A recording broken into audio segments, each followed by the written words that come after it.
But yeah, I do think it's better than math. That's fair. Comment down below your favorite character of all time. Yeah, and then we'll let you know their keck value on the Pandora's box. Yep. Did you name it Pandora's box? Yeah. Yeah, that's what I thought. I named it Pandora's Box because as soon as we started the waifu bot, it immediately hit the entire server like crack hit low-income housing. Like, and fucking, as soon as I realized people are going to be addicted to this, that's why I changed the name from Mudamaid to fucking Pandora's Box. Because I'm like, it's been open. We can't close it anymore. Like, and sure enough, I at the bot, and I'm like, oh, hey, Ryan Law. And then everyone's like, the bot! Well, we did that like 6 months earlier, and we didn't care. Because we pulled up the Ryan in the bot before. It's like, haha, isn't that funny? I don't care about the bot, though. And then we did it, and then Brooklyn was like, haha, what if we rolled again? And I rolled. I was like, oh, no. He took his first hit and was like, ah, shit. Here we go again. Yeah, the bot is very silly. Listen, it's been what, 2.5 years? It's not it's longer. about time to come back. Yeah. We got plenty of characters to build up, new things we're fans of. Yep. We got I said this last night when Brooklyn gave me gestures from Saikonia. I have come to the realization that in order for Saikonia Phase 2 to finally come out, I have to collect all the characters from Saikonia in the waifu bot so I can sacrifice them all and summon it.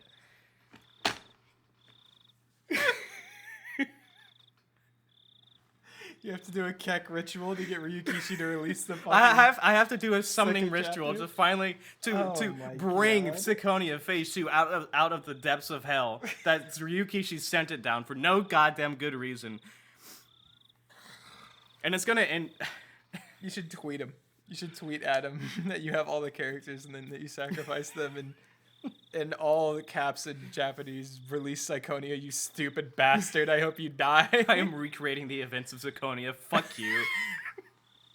I will personally make the machine that turns everybody into spies. When are you gonna make your Saikonia fan game? I can't write for shit. I'll make a Saikonia fighting game. Did you see that little video I posted? The video I posted of Meow from Saikonia fighting Rena? No, I didn't see that one. All right. Oh man. Who's talking? Is it just Rika? Do you think it's just Rika? This is a Rika angle. Ah, it's Rika. Thank you for making my food all the time. Nipa star. She's gotta be like nice to her parents or whatever. Because she's gonna kill. Yep. This is Rika's mom. Yeah, I'm Rika's mom, aren't I? Yep. What's this all of a sudden? Mother's Day was a long time ago. Rika's parents change voices per universe, you know? I think this one is similar to, I mean, it's...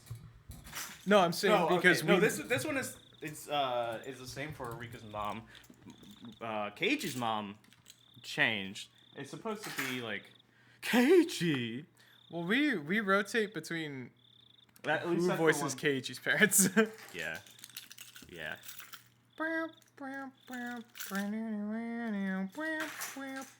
You guys should go listen to the hit song Life Goes On and On by Oliver Tree. I have no idea what song that is. It came out like 5 years ago, if not like 6.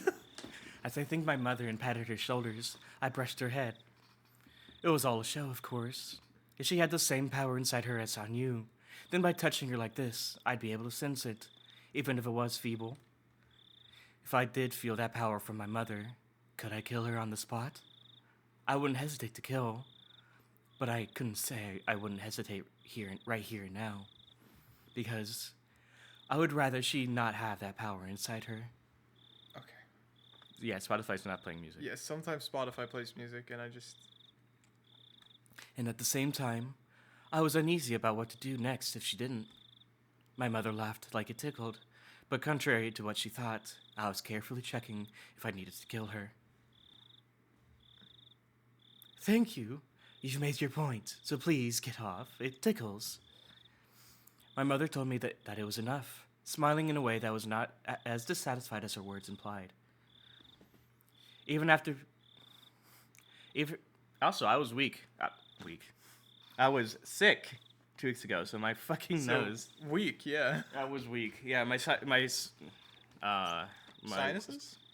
my immune system was weak to my sister's fucking viral load.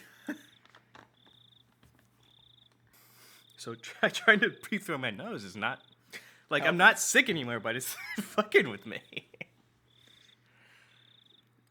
Even after being so scrupulous about touching her, I couldn't feel any trace of the power. He's got to relearn his forgotten power.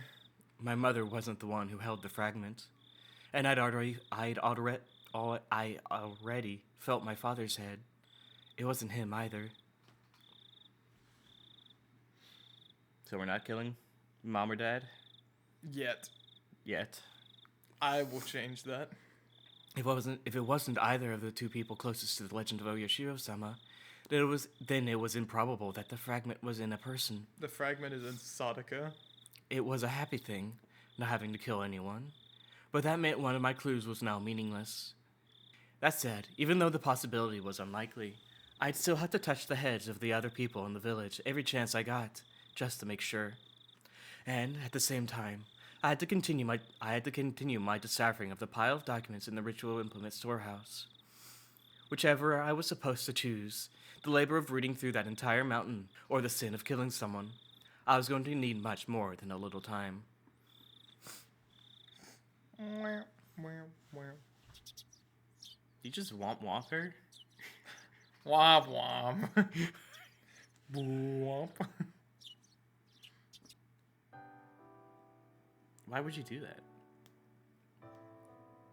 She's earned it. Because she's going through like real struggle right now. She's earned it at this point.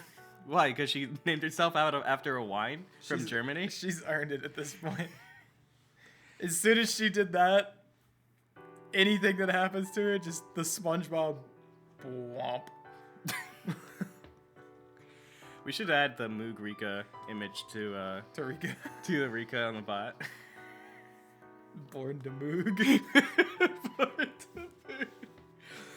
I had lost track of how many mornings it had been since I drifted to this world, and this morning was frustratingly the same as the last world, the one I knew. They said next Sunday was the Watanagashi festival. This was the first time I didn't care whatsoever about it. For Hinamizawa, facing total eviction by next year, this would be their very last festival. They were apparently planning to put on a magnificent show to end things with. My normal world responsibility of performing the dedication dance as the last survivor of the Furude family didn't exist in this world either. Still, I wasn't expected to simply go off and have fun. They would have me help with things that kids could help with, like giving out boiled rice and answering the phone. Boiled rice. I'd gotten used to going to school alone too. When I went to school with Sadako, it was always a lively morning, with us running and falling everywhere. But that too was beginning to feel like a memory of the distant past. With several days already behind me and my mind settled, I'd stopped crying about small memories like that. Everything I did was for the sake of returning to my original world. I might curse the trouble it was taking, but I would never cry again.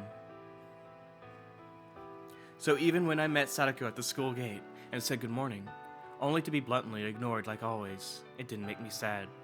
The real Sadako was an incomparable friend of mine. Even if a fake Sadako ignored me, it wouldn't hurt me inside anymore. Mion wasn't outright cold like Sadako was, but she didn't seem to think of me as any more than one of her many classmates. Reina seemed like she was actually trying to talk to me, but that was because I was isolated.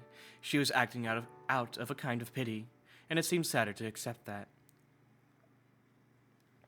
So I'd started reacting nastily to Reina's unwanted attention. After just a few exchanges like that, she realized I didn't want her doing this and stopped bothering me. Being all alone wasn't sad anymore. It was only natural to be alone as an outsider to this false world. In fact, the less annoying acquaintances I needed, the easier it was for me. That's right. Easier. When I started feeling that way. Classic Rika forget everything I've learned in all 8 games angle. Exactly. Then even if nobody talked to me during lunch, nobody invited me to eat with them, and nobody asked me to play after school, I was totally okay with it. With so few students in the classroom, if I took out the book not related to the class, Chie would confiscate it right away. I probably wouldn't be able to read the old documents while she was teaching, so all I could do was wrap them in covers I made from flipping over leaflets and folding them, and spend my free time at school pretending I was reading a regular book. We weren't allowed to bring comics to school, but the unspoken agreement was that you could read novels as long as you didn't do it during class. If I could just ignore the hustle and bustle, lunch break was the time I could focus the most. Somewhere in those countless worlds, there was a time when I got bored with my daily life and read a lot of old documents. Thanks to that, I knew the gist of their contents. I just hoped there was a clue somewhere in them about the fragment rejecting Hanyu from this world.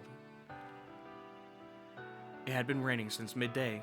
All of my classmates had stayed in the classroom for break, venting their pent-up energy indoors. Thanks to that, it was a bothersome, loud, and uncomfortable day for me.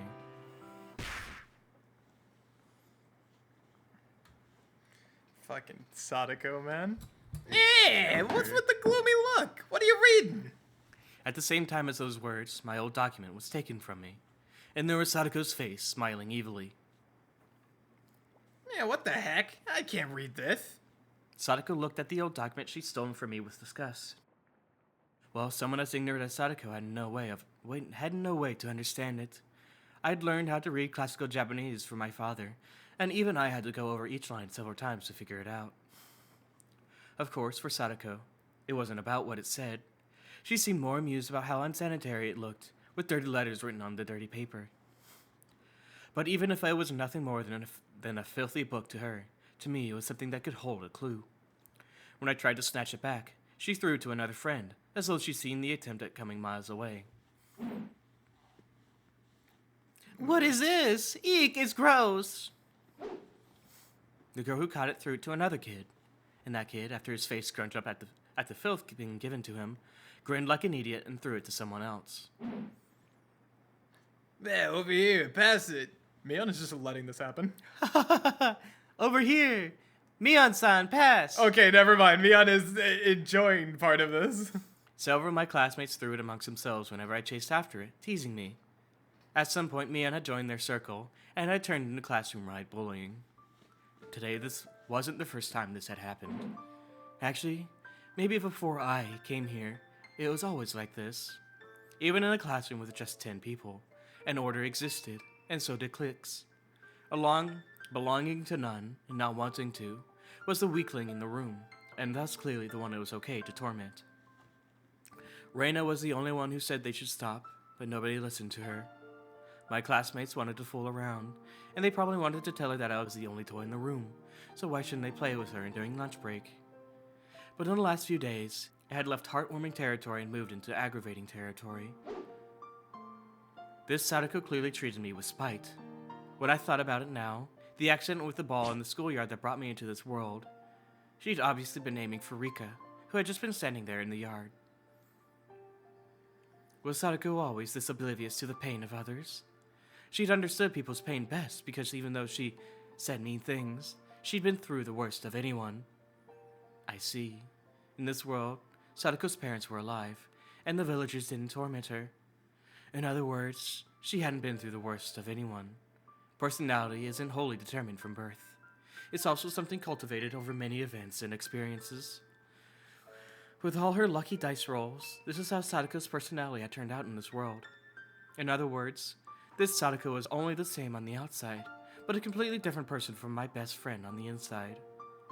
Once I understood that, the sadness of Sadako tormenting me disappeared.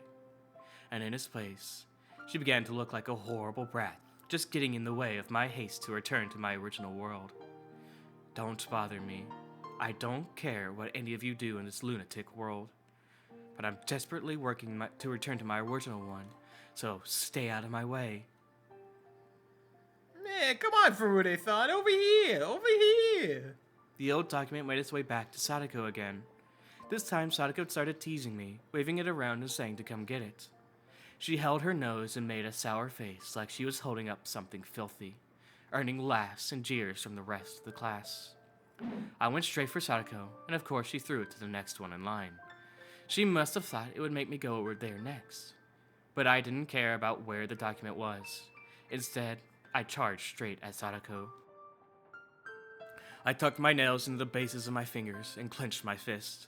I decided this was the fastest method for explaining how important this was, make her understand, and prevent any reprisals, all in a very short period of time. I swung my right fist at Sadako's face. The tip of my fist plowed in her face, below her left eye, leaving an imprint that wouldn't soon disappear. I promptly grabbed a clump of hair and pushed her to the floor, then took a nearby chair and raised it over my head before smashing it into her a few times. Dude, Higurashi and the steel chair from left field, man. Like, holy shit. It's every fucking time. It's like, oh yeah, I picked up a chair and hit somebody. You can't just punch somebody once. You can't push them to the ground. You gotta hit him with the fucking chair. Hinamizawa guaranteed. Sadako didn't know what had just happened. Confused by the sudden violence, she just curled up like a turtle. It looked a little crazy, hitting her with a chair like this, but it wouldn't hurt her very badly. I raised the chair and slammed it down over the top of Sadako's upper body, exactly as if to hold her to the ground. I lifted my foot above the chair and stomped on it like I was hammering a nail. Sadako, you're being a little annoying. I was tolerating you since you look like a friend of mine, but that shrill voice of yours is really starting to get on my nerves. If you come within 1 meter of me, I'll punch you right away. No excuses. Hope that's all right. Are you listening? Sadako jumps here. I stomped on the chair again, and finally saw an expression of fear arrive on Sadako's face. I knew this was the best answer. When given the chance, I had to give it to her straight. But it made me mad. I was the last one in the world who wanted to see Sadako looking like that. I was the one who was forcing her to make that expression. It made me sick. But it was fine in the end. This Sadako wasn't the one I knew after all. And one day, I'd leave this world for sure. Even if I killed her on the spot, it wouldn't have anything to do with the Sadako of my world. That's why I didn't hurt inside at all, seeing her look at me so terrified. Come on! Give Rika-chan her book back! Here, Rika-chan! Rina plucked the document from a bewildered classmate and returned it to me. So forgive Sadako-chan, okay? You went a little too far. Then stealing my important book and cutting into my precious reading time wasn't going too far. That isn't what I meant. You don't have anything to do with this, so step aside. I just wanted to get this back. I kicked the chair over, indicating to Sadako that she'd been released. But even that action made her so scared that she was frozen in place. I didn't waste time going back to my own seat. Then Sadako began to bawl shamelessly, and Satoshi ran over, making a big, overprotective fuss about the nurse's office and whatnot. The noise quickly reached the faculty room, and Chie and the principal soon burst in. Classic Chie cameo for 20 minutes. Are you alright, Sadako-san? This might leave a bruise. Satoshi-kun, please take her to the nurse's office and have her rest. I'll call Yamamoto-sensei. While Chie was talking, the principal must have asked Mion what had happened in the classroom. Mion spoke to him in hushed tones, glancing my way. She was probably saying she had no part in this. Nasty Mion might say that. She didn't betray my expectation. The principal came over to me and told me to come with him to the principal's office. This usually happens when a bullied child happens to bully back. A side effect of the bullying, perhaps. I was seriously fed up with everything, but my goal had been to scare Sadako off from bothering me ever again. Now that I'd done that, I decided I needed to calm the situation down. After being brought to the principal's office, he kept asking me why I punched Sadako and lectured me that violence was never the answer. But regarding her taking my book and tormenting me, he admitted she was at fault, and I felt a little relieved. This is a fairly difficult book. Is it from your house, Furude-kun? Yes, something like that. I don't dislike classical Japanese, but this one seems fairly difficult. Can you read this? If I couldn't, I wouldn't have been reading it. You do have a point. Would you mind telling me a little about what's written in here? His behavior wasn't one out of interest in the book, so much as an act dripping with pity, like he wanted to ease the mind of someone alienated and bullied in class a little. Accepting that would do nothing but further amplify my current unhappiness. I don't want friends anyway, and I don't want you to meet my friend either, Sensei. May I leave now? I want to continue reading as soon as possible. Furude-kun, it's good to read books, but don't you think you should play with your friends once in a while? My friends are somewhere else, far away. They're not here, so I don't care. Does that hand hurt at all? Oh, I didn't realize until the principal pointed it out. I must have scraped the skin on my hand when I punched Sadako as hard as I could. A little bit of blood was seeping from my right fist. Yamamoto-sensei is in the nurse's office, so go see him and get that bandaged up. I will. Furude-kun, school isn't only for studying, it's also for making friends. I'd like you to take that too. Excuse me. I gave him a quick curtsy. This world's principal wasn't the principal who was allowed to lecture me, so I didn't have any desire to listen. On my way to the nurse's office, I passed the classroom. I met eyes with several students inside, but they immediately looked away. Maybe this will work out. I'm more comfortable with them being scared than teasing me. When I went to the nurse's office, the doctor was just putting a piece of absorbent cotton under Sadako's eye. Chie, who was with her, looked at me, then walked over with a scary look on her face. Okay, you two. Sadako-san apologized for taking your book, and Furude-san apologized for punching her. Sadako, who had been scared and weak in the face of the sudden violence earlier, must have calmed down since she now looked dejected. She looked like it didn't make sense to her, how she was only teasing me a little and then I suddenly went crazy for no reason and hit her. If she was like that, there was no way she would apologize first. Of course, I had no duty to apologize either, so I wouldn't apologize first. Do you hear this, like, water sound? Is it the rain? Is it raining? Hold on, listen. Oh, yeah, because it's been raining since midday. So it is the rain sound in the game. I just hear, like, a cauldron burbling, and I'm like, I don't know if it's something I have open or if it's actually just fucking... Ugh. Come on, both of you! You're gonna stay here until you apologize to one another! Chie yelled at us. Clearly making a sour face, I held my bleeding fist out to Yamamoto. Oh, you're bleeding. I don't have like adult guy different. Voice? I don't Is it have like Kasai? I don't have, other than Kasai. I could do gravelly, but Everyone's Kasai coded, and honestly, I don't mind. I don't know how to. I wanted to give the. I don't know how to do an Australian accent either. I wanted to do an Australian accent for someone, but I just can't. Oh, you're bleeding. Oops, all Kasai. Oops, all Kasai. Okay. Sorry, roll with it. I believe in you. No, you're bleeding. Take a seat. I'll disinfect it. Both of you! Are you not listening to your teacher? Apologize! I sensed that if we kept making Chie mad, she might tell us to stay after school. What did she think this was? Like hell, I'd let some school I don't care about do their little lecturing nonsense at me. Every second of every minute is precious. I can't waste a single one. Once I understood that, I was the first to act. As Yamamoto disinfected the wound, I smoothly gave her my apology. Hojo-san, I'm sorry for punching you and stuff. Based. Based. Even I was appalled at how insincere my apology was. Chie probably felt the same way, but she at least appreciated the words. See? Furude-san apologized. Sadako-san, you apologize too. Yeah, I'm very sorry for taking your book and playing a joke on you. Sadako's own apology was no less disingenuous than mine. I glared straight into Sadako's eyes, warning her to never bother me again. But Sadako was in her rebellious phase. It would take a lot more than that to make her wince. She returned my glare in kind, as if to say she'd get me back next time. Chie sighed, unable to do much about our insincere apologies. And then the bell signaling the end of the lunch break rang.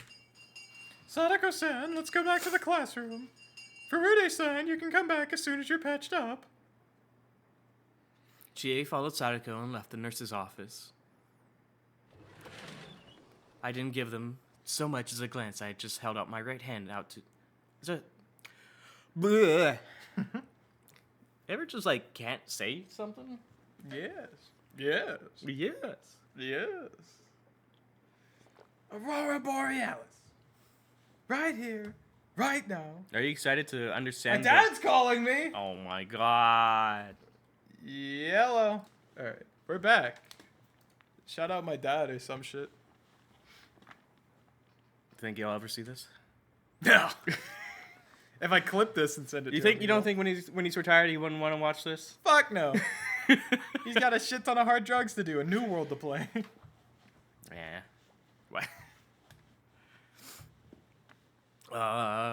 The stinging pain. I didn't. I was fucking up this line. Oh, I didn't give them so much as a glance, and I just held my right hand out to Yamamoto. The stinging pang of the disinfectant was somehow weak. The hand receiving treatment didn't even feel like my hand. I suppose it wouldn't. It's Rika Furude's hand, not mine. Everyone must feel lonely that school is ending this year. Aren't you? No, not really. After living here your whole lives, your homeland will sink into a lake. That has to be sad. I understand how you feel. That must have been Yamamoto's interpretation of the strange atmosphere in the classroom. If he was convinced of that, then maybe it was fine. It didn't matter to me. He's calling me He's again. calling back. Gaming. Even you had a lot of friends until not too long ago. But everyone you got along with happened to transfer schools at the same time. I'm no stranger to how sad it feels to be suddenly left all alone. Friends I got along with. Tomata-kun and Okamura-kun. And the rest, of course. You always spent time with the boys since you got along with them, didn't you? I think they were pretty partial to you as the only girl in the group, though. I see. Even Rika Furude had friends for a while in this world. And thanks to a stroke of bad luck, they all transferred out together and left her behind. But they're not your only friends out there, right? I understand how lonely you feel, and you may only know them until next year. But I think it would be good for you to make friends with the other kids in class and enjoy your time with them. I don't want to get close with them. My real friends, as you said, they went far away. Very, very far away. All I want to do is go there. When did you start talking so much like a grown-up, Rika-chan? I guess I just feel like it. Ever since you got knocked out by the ball the other day, I feel like your expressions have grown darker. Yamamoto's kind of based. I'm worried about you. I don't know how close this Yamamoto man was to Rika Furude, nor how much of her he knew. But judging from his words, he seemed to be the kind of adult who understood children's feelings, just like Irie in the previous world. When that ball hit her, I think Rika Furude died. If that was all it took to die, nobody could play dodgeball. If you died back then, wouldn't that make you a corpse? Yamamoto laughed a little, but not completely, to tease me. It was just to urge me further along. And so, so Yamamoto wasn't just a doctor at the nurse's office, but the mental counselor for students at a susceptible age. It looked like he wasn't Irie's replacement for nothing. For some reason, I felt like opening up a little to him. Maybe it was because he didn't exist in the world I knew. Right now, everyone who was in the world I knew, no matter who it was, made me uncomfortable. That's why I felt like opening up specifically to someone who wasn't in that world. After all, Yamamoto probably thought I was just a girl hitting puberty. Whatever nonsense I spouted, he would nod and agree. I'm not the Rika Furude you and the others know. What does that mean? Who are you then? For now, I decided to take the name Bert Castell.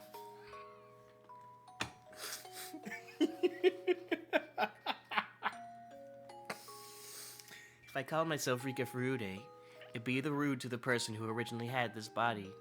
Burn Castell Maxing. Replacement for Schizo Maxing.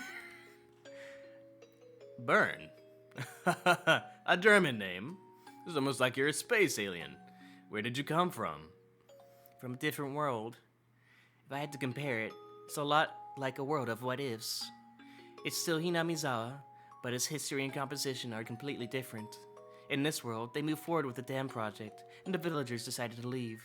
But in my world, it's different. The villagers stood up together and defeated the project, and then the government froze it indefinitely. That's the kind of world I came from. Then the Hinamizawa you came from won't end up underwater. That's right. Even after 1983, we would keep living there peacefully. Sounds like a nice Hinamizawa. I've taken a liking to this area as well, so the eviction is really painful for me. I suppose I'm jealous of the Hinamizawa in the world you say you come from. Could you tell me more about the one in that world? The first step in counseling was to agree to whatever absurd story the patient came out with. If I didn't know that piece of trivia, I might have teared up at Yamamoto telling me to continue. Fucking flashback to Keiichi. Keiichi's my boy. I love him. Keiichi's my boy, dude. Don't dog on him. Do not dog on him. He does not deserve it. But I couldn't resist the temptation to keep going. He encouraged me, and I kept talking.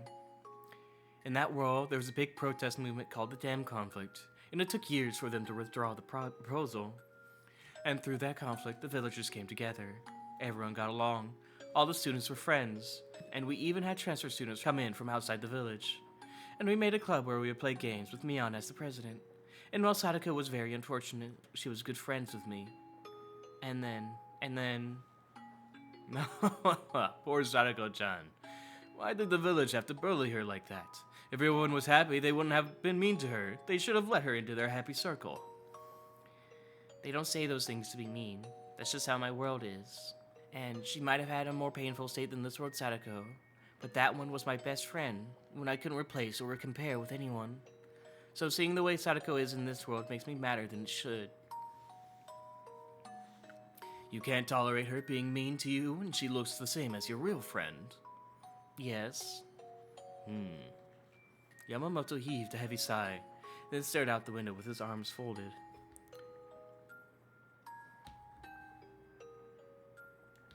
Okay. It looked like the rain outside had let up somewhat, but it was still drizzling. After keeping his silence for a few moments, Yamamoto spoke up. What you're saying is, this isn't your world. That's right. I need to get back to my original world, because this one isn't mine. I can see why you would want to return to such a funny-sounding Hinamizawa as soon as you could, but is there even a way to do that? There is, but it's very hard to find. I see. And what do you have to do? A fragment is lost somewhere in Hinamizawa, I think. Because of that fragment, Hanyu, or I should say Oyashiro-sama, can't come to this world and bring me back. Oyashiro-sama? You mean the deity worshipped at the Furude Shrine? It would take too long to explain, but basically, yes. I've traveled through countless worlds with her. This world just happens to be one of the ones I drifted to. So as soon as she can get here, I plan on leaving. That escalated pretty quickly. In other words, normally you and Oyashiro-sama would come to this world together, but Oyashiro-sama, the one with the power to bring you out of this world, can't get in for some reason. Which means you've been left behind, like a boat that drifted ashore. Generally speaking, yes. The fragment blocking her is somewhere in Hinamizawa. If I don't find it and burn it, I can't get back to my old world. Where might that fragment be? Somewhere. A fragment has feelings. It has to be something with those in it. I don't know what kind of object it resides in, and there's no proof it's in an object at all. It could be inside a person. I just don't know. You said you burn it if it was an object, right? What would you do if it was a person? Hanyu said if it was a person, killing them would amount to the same thing. I'm praying the fragment isn't residing in a person. Who is this Hanyu? A new character? Oh, it's another name for Oyashiro-sama. Hanyu is actually her real name. I think Oyashiro-sama was just a name the villagers gave her later on. I see. Was that written in the book you were reading? No, not exactly. Yamamoto's arms remained folded, and he groaned in thought. Another silence settled, with rain being the only audible sound. Maybe I'd gotten nervous. I knew it wouldn't solve anything to talk about it, but I did anyway. Yamamoto was probably wondering if something was wrong with my brain. I could guess that just by looking at his complicated expression. Do you think you'll find the fragment? I don't know. Since it can interfere with Hanyu, I figured there'd be a clue somewhere related to Oyashiro-sama, which is why I was reading those old documents. I was searching for a clue to search for the fragment, basically. I see. I do hope you find it. But if it was in a person, what would you do? You wouldn't really kill them, would you? It's hard to answer when you put it like that, but if that was the only way to return to my old world, I might not hesitate. After all, from my world's point of view, this world is just a delusion, a daydream. Whoever dies here, they'll be alive in my world, so it doesn't matter. I see. But hold on a moment. This world might just be a dream to you, but it's the real world for me. It wouldn't be good if someone was killed, no matter who it was. I understand your logic, and I want nothing more than to get out of here without having to kill someone. Let's get back on track. This Hanyu. Who tells you how to go back to your old world? How does she tell you that? Is this something like a divine message? Or does she appear to you in your dreams? No, nothing that vague. I talk to her. There's a crystal ball that acts as a communicator between us. Would I be able to talk to this Hanyu as well? That would be the fastest way. If he could talk to Hanyu directly, that would be enough to prove my nonsense true. But I felt uneasy. Even if I could talk to her, Yamamoto might not be able to. Those kinds of magic items come up pretty often in stories. But maybe it was worth a shot trying. I took the crystal ball out of my pocket. That marble is the communicator? That's what it looks like, right? I thought the same thing. The crystal ball's light was extremely weak. As it got dimmer, it was also taking longer to restore lately. After talking to her several days ago, and the light weakened again, it was having a hard time recovering. This much light wasn't quite enough. It looked like it needed a little bit more time to recover. Can you see light in this marble? I wonder. Maybe it's just reflecting light. But it's very pretty. Is it from a Ramune bottle?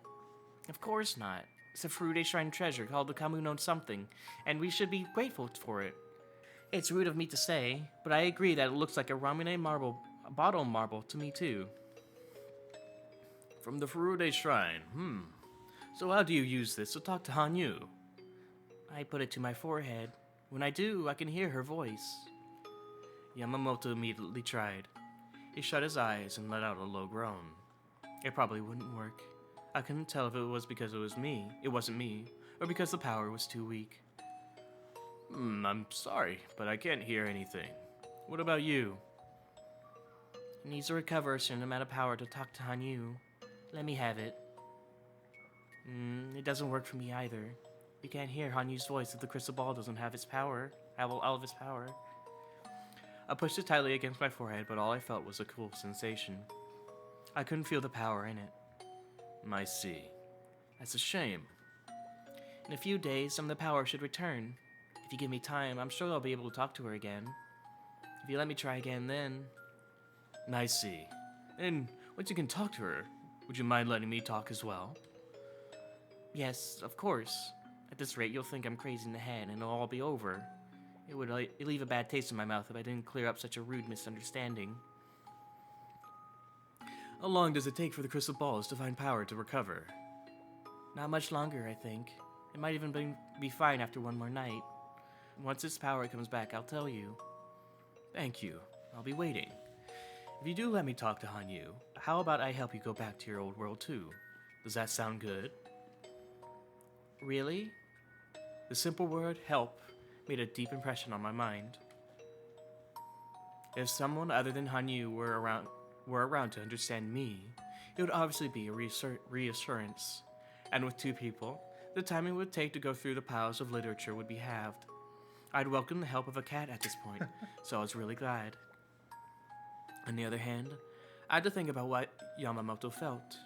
For Yamamoto right now, I was a dangerous person who said she might even commit murder over a delusion. He was only speaking to me in such an understanding way to try and keep communication going, It didn't mean he actually believed me. But if Hanyu and Yamamoto could talk, it would clear all those fears away, and then he'd have to believe in the supernatural phenomena of Hanyu and me. But the real world didn't usually work out that way. After all, even if I made Hanyu talk to him, it could end the way it always does, with Yamamoto not hearing anything. I could convey what she was saying, but he wouldn't believe it. But that didn't mean I had the option of not trying. I wouldn't give up before doing it. I'd try everything. Wasn't that the lesson I'd learned from the 100-year journey? Promise me, if you can talk to Hanyu, you have to believe me. Even though all she says is ow ow and doesn't really act like a god. I promise. If you let me talk to Hanyu, I'll believe your story. But if I can't talk to her, what will you do? I didn't actually think he'd reply like that, and it confused me. What do you mean, what will I do? I promise to believe your story if you win. Then why not promise that if I win, you'll believe my story? That sounds fair, doesn't it? What story do you want me to believe? Well, I could imagine it without having to ask. He'd probably tell me to go to a largest hospital and have my head given a proper look at. Of course, there's absolutely nothing wrong with my head, so it would come up with 0 results. When that happened, maybe they'd say I needed to take care of my mind and give me psychotropic drugs or something. I heard this from Rena once before. There's a drug that makes you incredibly lethargic, unable to do or even think anything at all. Dangerous patients think terrible thoughts, and sometimes actually do them. The drug stopped that from happening. If they made me take that, it would be the same as killing me. It might seem like a fair condition, but it looked to me like the scales weren't in my favor to begin with. I shouldn't have told this stuff to a man I barely knew. After all that, I began to regret my decision. Could I fool him if I said, it was all a joke? It was all a joke. Did you believe me? Ni pa, sir. Star. If that was going to be my last resort, I could use it if my attempt to have Yamamoto and Hanyu communicate failed.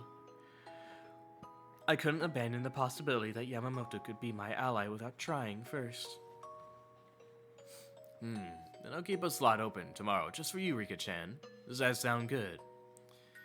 He made a suggestion, taking a notebook out of his coat and going over his other appointments. I nodded and said I agreed. I love Burn Castell maxing, dude. Like, oh, Rika, man. She's having a crazy moment, but Yamamoto kind of a boy, though. he is really good. Won't lie, he's kind of a fella. Ugh. Satoshi, I don't want you in this game. Rika-chan, do you have a moment? Ugh. After school, I was about to head home before the rain started up again. Satoshi called out to me. I looked up and saw Mion and Reina with him. I'd been stopped by the upperclassmen brigade. Their expressions weren't exactly gentle ones, and I suspected I was in for some sort of punishment after what I did during lunch break. They look like this, man. Weren't gentle expressions. God. I can't wait for them to light Rika on fire. Do you need something from me? Yeah, we wanted to talk to you for a little. About lunch break? Well, that too, I'm sorry for hitting Sadako with the chair and stuff. I spoke the words fine, but didn't bother to hide my glum attitude. Please don't be scared, Rika-chan. We're not here to scold you or anything like that. Then why are you...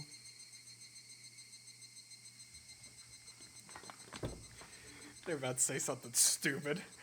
I will say, though, the club in this universe being Satoshi, Sadako, Reina, and Mion, and Rika would go crazy.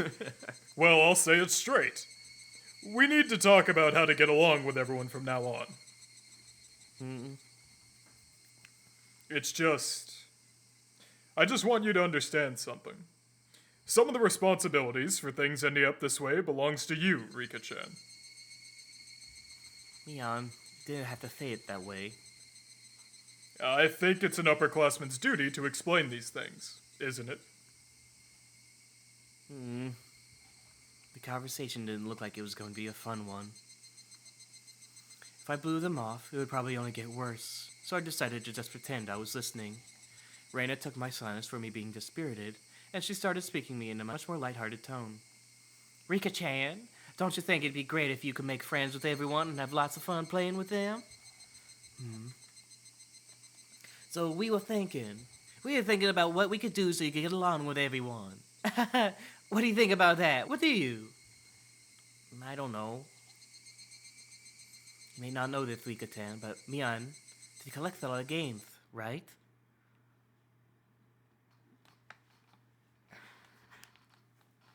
This chapter sucks. Well, it's an old hobby of mine. When I was little, I collected a ton of board games and card games for some reason.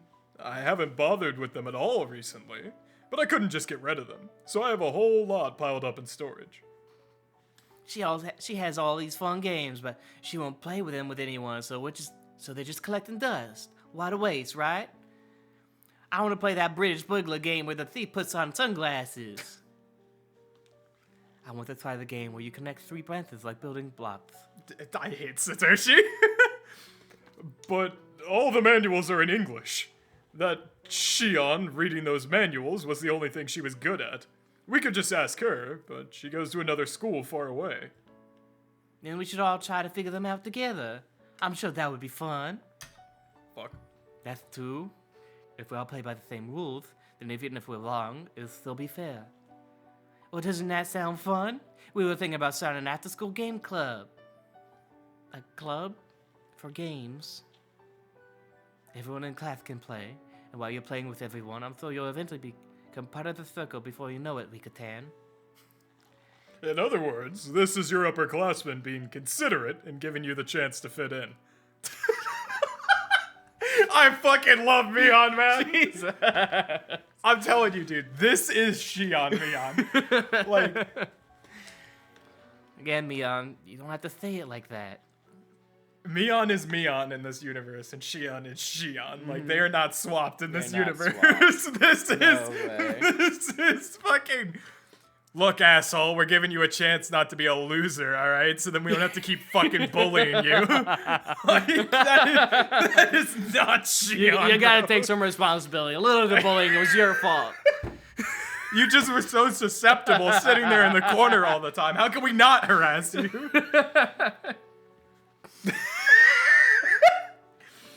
I've felt a little sorry for you lately, but I actually think some of your current isolation is your own fault, Rika-chan. My own fault? Reina and Satoshi fell silent after hearing that. I guess everyone in class shares Mion's opinion. My own fault? Of course. Though this was about me, I had no idea what they meant by that. Rika's dumb as... Or sorry, Baron Castell is dumb as fuck. They were talking to me about the Rika Furude before I came. To me, it was the same as a stranger. But to them, like my surprised tone was just me not understanding because I was young. They sighed a little. It was an unpleasant sigh, like they were telling me to look at myself. I wanted to be freed from this as soon as possible. Before everyone moved away, Rika-chan, you were kinda like a princess, weren't you? I was a princess. Mion grabs her by the shoulder. Stop answering every fucking statement with a question. Yep, a princess. Rika-chan, you were like a princess to that group of boys. You had them wrapped around your little finger. You didn't even need to do anything. You just let them act for you. Do you remember Tomata-kun and Okamura-kun? They seemed to like you a lot, so they'd do whatever you told them to do. You just sat on your reputation, unconcerned. And you do things like make the boys who liked you compete, so you could always get the best deal, like a war profiteer. A lot of kids didn't think that was very fair. So when those boys all moved out at the same time, by coincidence, and only you were left behind, some of those kids thought you got what you deserved. Rika was just an asshole in this universe. She's just a bitch. None of that was about me. Rika-chan, we're talking about you, so please listen to what Mi-chan is saying. I am. Whether Rena or Reina, she was still just as sharp about the weirdest things. I wanted to believe it was just a wild guess, but she had hit the nail right on the head. Reina, top 2. I think Rika-tan has thought about it enough already. I wonder. She still hasn't said so. It seems to me like she didn't realize it until we told her. Thank you, Mion. Come on, stop it. We're not here to bully Rika-tan. We really want her to be friends with everyone, right? That means we all have to work hard to change our relationships with each other. I love Satoshi. Such a stupid motherfucker. For some reason, I was upset. Because it was as though they weren't talking about Rika Furude, but about me. Yeah, dumbass! Me, a princess. There's no guarantee I wasn't one until now. Loved the most of all the club members, Ren and the boys in the class pampering me, laughing at Sadako and Keiichi's failures as I coolly profited from their conflict. Without giving anything myself, I just greedily devoured the goodwill people poured upon me. They were right. That was me. I hadn't wanted to accept this sad, lonely world and set myself apart. But of course, they couldn't have actually been talking about me. So I didn't know the reason I was so upset. We were thinking of having Sadako join the club too. She's really stubborn, so she won't say it, but she wants to get along with you, Rika-tan. How does that sound? Do you want to try being on our game club, Rika-chan? I'm sure it'll be a lot of fun. Or, think of it this way. Do you want to start putting in a little bit of effort to change yourself? I fucking love Mion, man. Mion is the GOAT, dude. Never done anything wrong in her entire life. I don't care. Some things might stay awkward at first, but I'm sure you'll get along with everyone sooner or later. After all, everyone wants to be a friend. And if you want to be their friend too, then you're both reaching out with your hands. I'm sure you'll meet in the middle. And look, we're already reaching out to you. All you have to do is grab hold, Rika-tan. I felt like Keiichi said something a lot like that in some other world. Those words probably made Rika Furude really happy. But that wasn't me. All this only applied to the Rika Furude from before I possessed this body. For me, this world was fake, a dream world. Besides, I was in the middle of a hunt. I didn't have time to hang out with them. But they weren't faking their feelings for Rika Furude. And I found myself without an answer, at a loss to how to respond to them. I hate Rika so much. Well, sorry, Rika-chan. To tell the truth, when we went to wash our hands, and you were talking with Yamamoto-sensei in the nurse's office, we might have overheard you a tiny bit. Reina gave me an apologetic look. I never thought others would be listening to that conversation, much as sounded like garbled nonsense from anyone from this world. I'd understand it if it weirded them out, and they didn't want to come near me, but I couldn't quite understand why it had resulted in this. The world you were talking about, Rika-chan? It sounded like a really fun world where everyone gets along together. You said you wanted to go back there, right, Rika-chan? So we talked and thought about how we could bring you back there. Still, it's not like we can call back Tomata-kun and Okamura-kun now that they moved. Yep, I think everyone wants to go back to that old world, but I think that's definitely impossible. Huh? They startled me. There's no way Reina knew about me in my old world. Oh man, I hate her. I fucking hate her, man. Even I hate still, her so much. her words felt full of meaning, and they echoed in my heart. You can gather all the fragments of the cup together, but they're still just fragments. Once it breaks, they can't go back to the way it was. But there's more than one cup. It's a shame the cup broke, but you can always look for another one. If you look down at the broken cup forever, you'll never ever find it.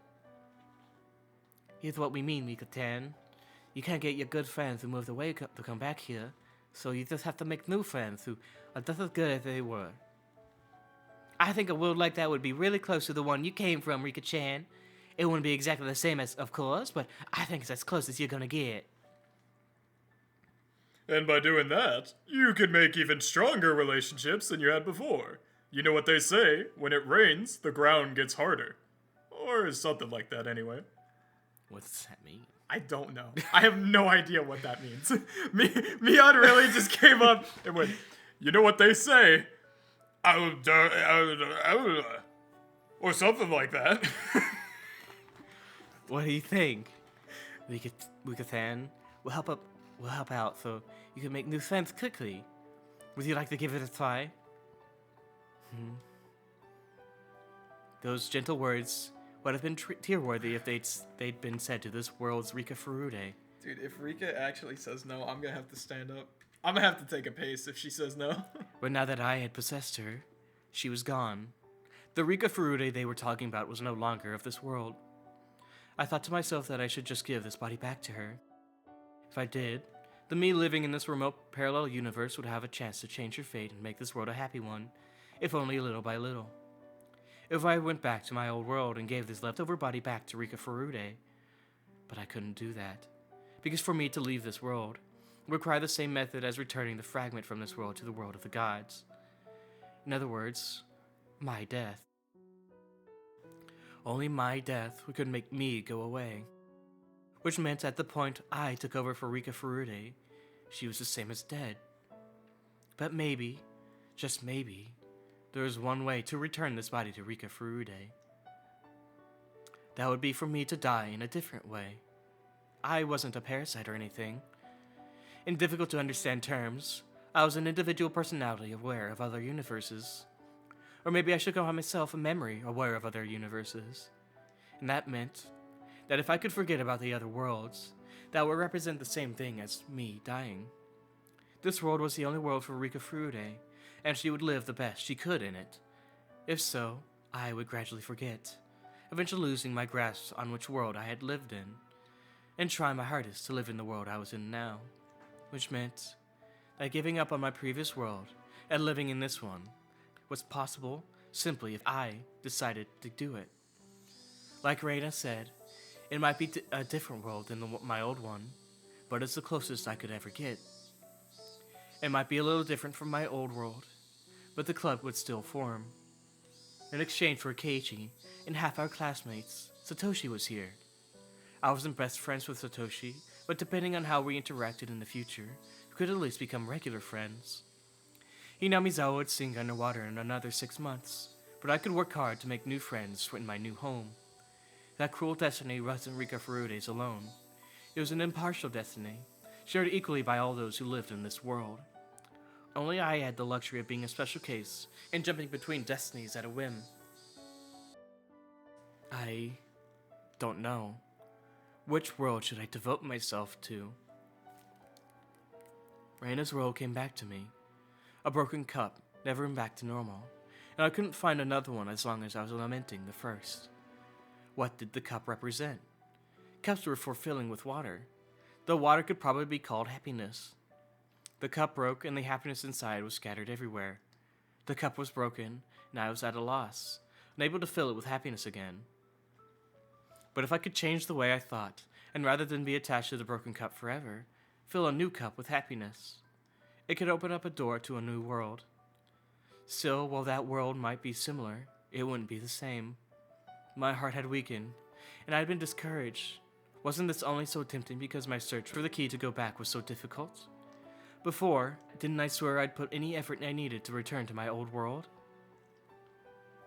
If I broke that oath, Hanyu, gambling on my fate, would be left behind for all eternity, all alone, and I'd be the only one so selfishly happy. While I didn't have any responsibility to make Hanyu happy, she was my ally and partner who stuck with me for 100 years, and my friend. So even if I wanted to give in to the temptation, I'd have to ask Hanyu. Which meant right now, I had no right answer to their proposal. Really, thank you. I'm very happy. It's alright. We'll protect you. So let's make lots of good memories before we have to leave. No, could you give me time to prepare my feelings? What? What's with that girlish response all of a sudden? It's not like Satoshi just asked you to move, or asked you out on a date or anything. Mi-chan, that wasn't necessary. I can understand how she feels just a little, so we'll wait for you to prepare your feelings, Rika-chan. Thank you. If I do accept, then please let this Rika Furude be one of your friends. I bowed apologetically. Here and now, that was the most I could do. The three of them sitting here like, man, what the fuck is going on with her, bro? After refusing their suggestion that we all go home together, I left on my own. It was Rika Furude's right, not mine, to enjoy going home with them. It wasn't something I, Frederica Barncastel, could do. I hate her. I fucking hate her, man. What was I, anyway? She fucking sucks. I wondered if another ball could fly into my head like before. That's how this world's Rika Furude was possessed by me. So if I got hit again, would I vanish, and the pure Rika Furude who lives in this world return? If only I wasn't me. Yeah, okay, that makes sense. If only I wasn't me, I wouldn't hesitate to take them up on their offer. This world truly was far sadder than the one I came from. But this world had something all on its own, an opportunity to become a happy world on its own right. If I hadn't known about the other worlds, I wouldn't have been able to contain tears of joy, the mere premonition of happiness I might once again attain. Were these conflicting emotions those of this world's Rika Furude, sleeping inside of me? Those emotions made me happy, and I blamed myself, asking why I'd put their offer on hold and went home all alone.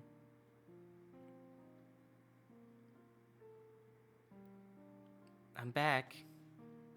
Welcome home. My mother always immediately followed that up with, "Do you have homework? But not today." "Rika, come into the kitchen." Her voice was vaguely cheerful and light. I wondered what it was. Did she want to surprise me in a good way? But I couldn't remember today being special. A person's expectations sometimes come out in their voice. For the time being, it felt okay to poke my head in. I set down my things and headed for the kitchen. When I entered, my mother had already started dinner, despite it being so early. She was in a good mood. I wondered if something nice happened. Every year at this time, with the Watanagashi festival approaching, she usually got more and more impatient with all the preparations and setup. Knowing that, my mother's good mood baffled and confused me. I asked if she needed something. When I did, she suggested something I never heard even once in these 100 years. "Come over here and help me make dinner. We're having curry today. Let's make something wonderful and surprise your father with it." I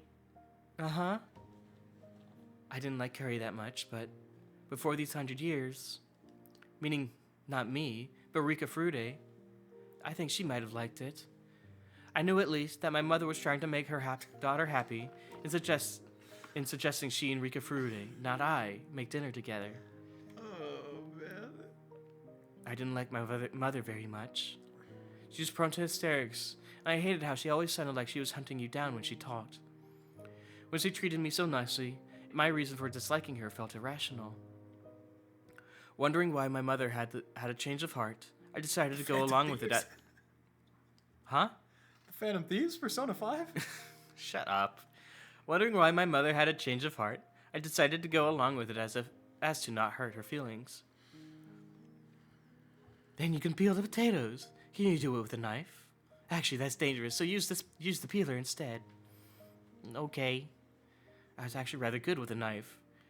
I was so good that when I peeled daikon radishes, I could make a long strip of skin at the same time I sliced them. But there was no reason to damage my mother's pride by showing her that her daughter could use knives better than her. I decided to make her look good for now. My mother had probably been using knives for a decade now, but I had been using them for many decades. There was an order of magnitude difference between us. So I wanted to be proud of using a knife better than my mother. I wanted to brag about it, but that might have trampled over her feelings, her wanting to teach her daughter how to use a knife. Parents are supposed to live longer than their children, so children respect the things their parents have learned having lived longer than them. But witches like me live longer than their parents and learn many more things. Still, I think I probably never learned what I really needed to. I mean, as long as I genuinely listened to my mother, she never got hysterical. If I didn't feel like respecting her as my senior in life, she wouldn't feel like she needed to act as one either. In the end, all that was left was a cold, uncomfortable relationship between parent and child.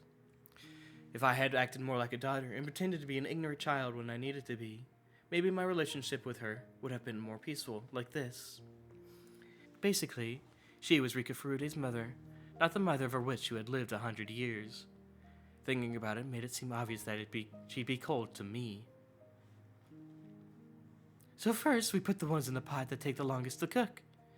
Okay, when do we put in the onions? The onions will melt if we cook them for too long, so we can leave them for last. You worked so hard on cutting the onions too, I'm sure they'll taste delicious. Okay. My mother smiled. She seemed very happy. Her smile was warm. I thought I'd completely forgotten over these 100 years. But I remembered, for less than a moment in time. My parents had to die in 1981. That fate was unchangeable. Besides, we could never get along in the first place, so it didn't matter if they died. A thought like those overlapped. Maybe my concern with my parents had waned. Our hearts had steadily lost their connection, and the situation had steadily worsened. Before now, I hadn't thought that I could gain anything from this world. Not once did I think it could make me realize something like that.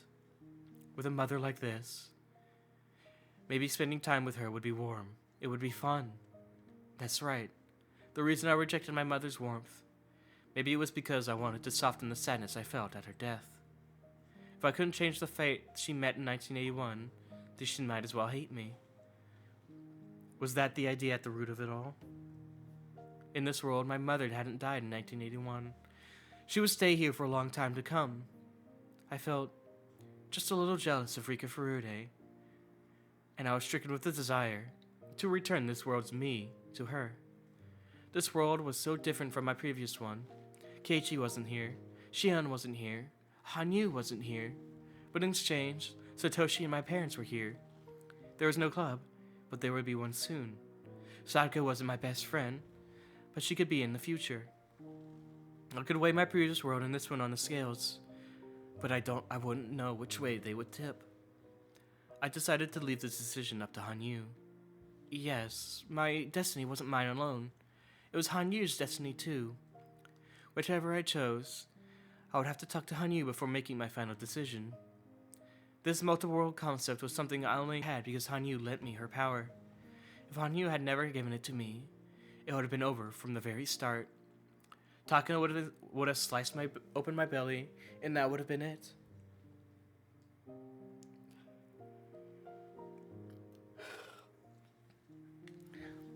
We put the lid on the curry, so now it just had to simmer. The crazy part about this world is it's literally like, it forces Rika to walk back every single thing she's experienced across 100 years. Rethink everything she knows. Year. And be like, hey, remember why you made these decisions that just became habit, jackass? You lived for over 100 years. You just forgot to think about what you've been doing. Maybe you solved June of 1983, but was there more you could fix? Was there more you could have? Was there another way you could have acted in these? The Ryukishi asking, hey man, could you make a better ending? My father returned in the meantime, and really enjoyed seeing us making curry together. Then, at my mother's suggestion, he set the table. In any normal 1981, he really hated it when my mother told him to do anything. But he wasn't troubled at all at the prospect in this world. Rika, put the rice on everyone's plates, please. Can you do that? Yep, I can. Of course I can do that, idiot. It's something I'd thought many times before, but this time I didn't. I opened the warm, steaming rice cooker and plated the rice. My mother brought the piping hot curry pot over and split it among everyone's plate. I have to check these now. I can't ignore them because they could be the wish list. Oh, it's so fucked. I'm happy Pandora's box has been reopened. It never closed, man. It's just everyone forgot. Wow, that's good. Is this the dad? Yeah. Am I dad? Are you dad? Wow, that's good. Rika served the rice and Mom made the curry. It looks delicious.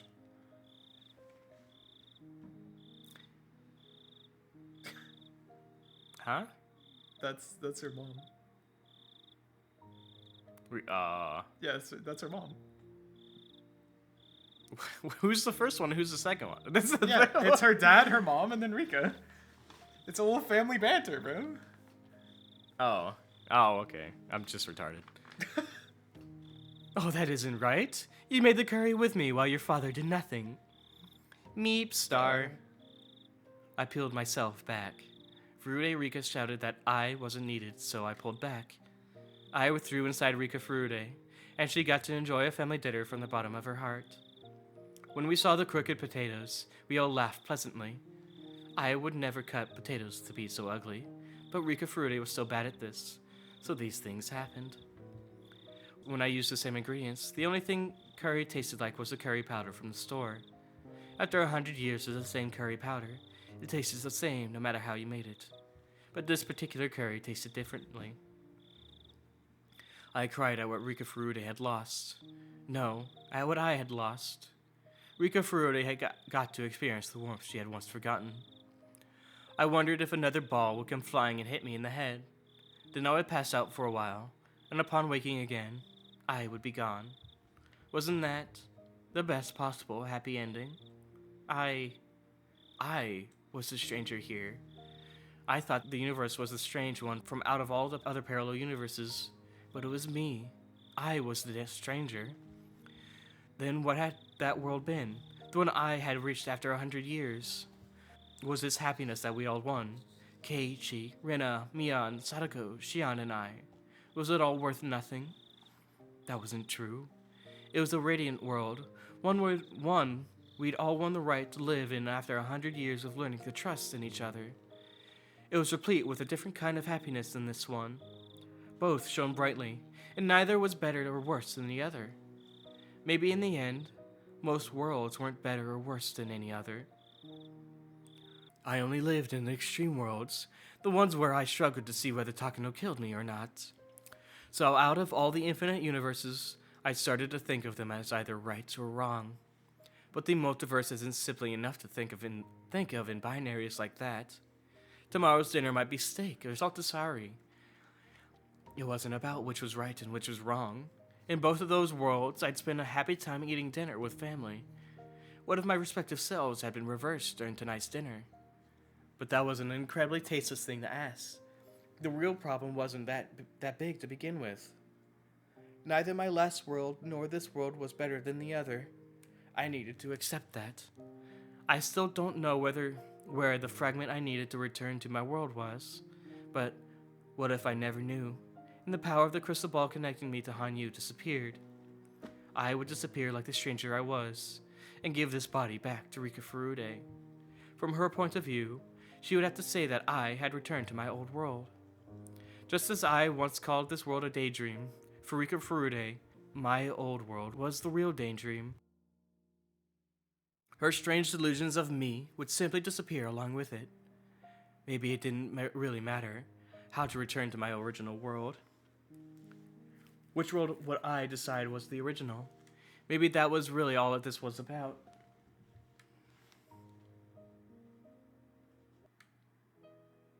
After we finished eating, we cleaned up our places and started washing things.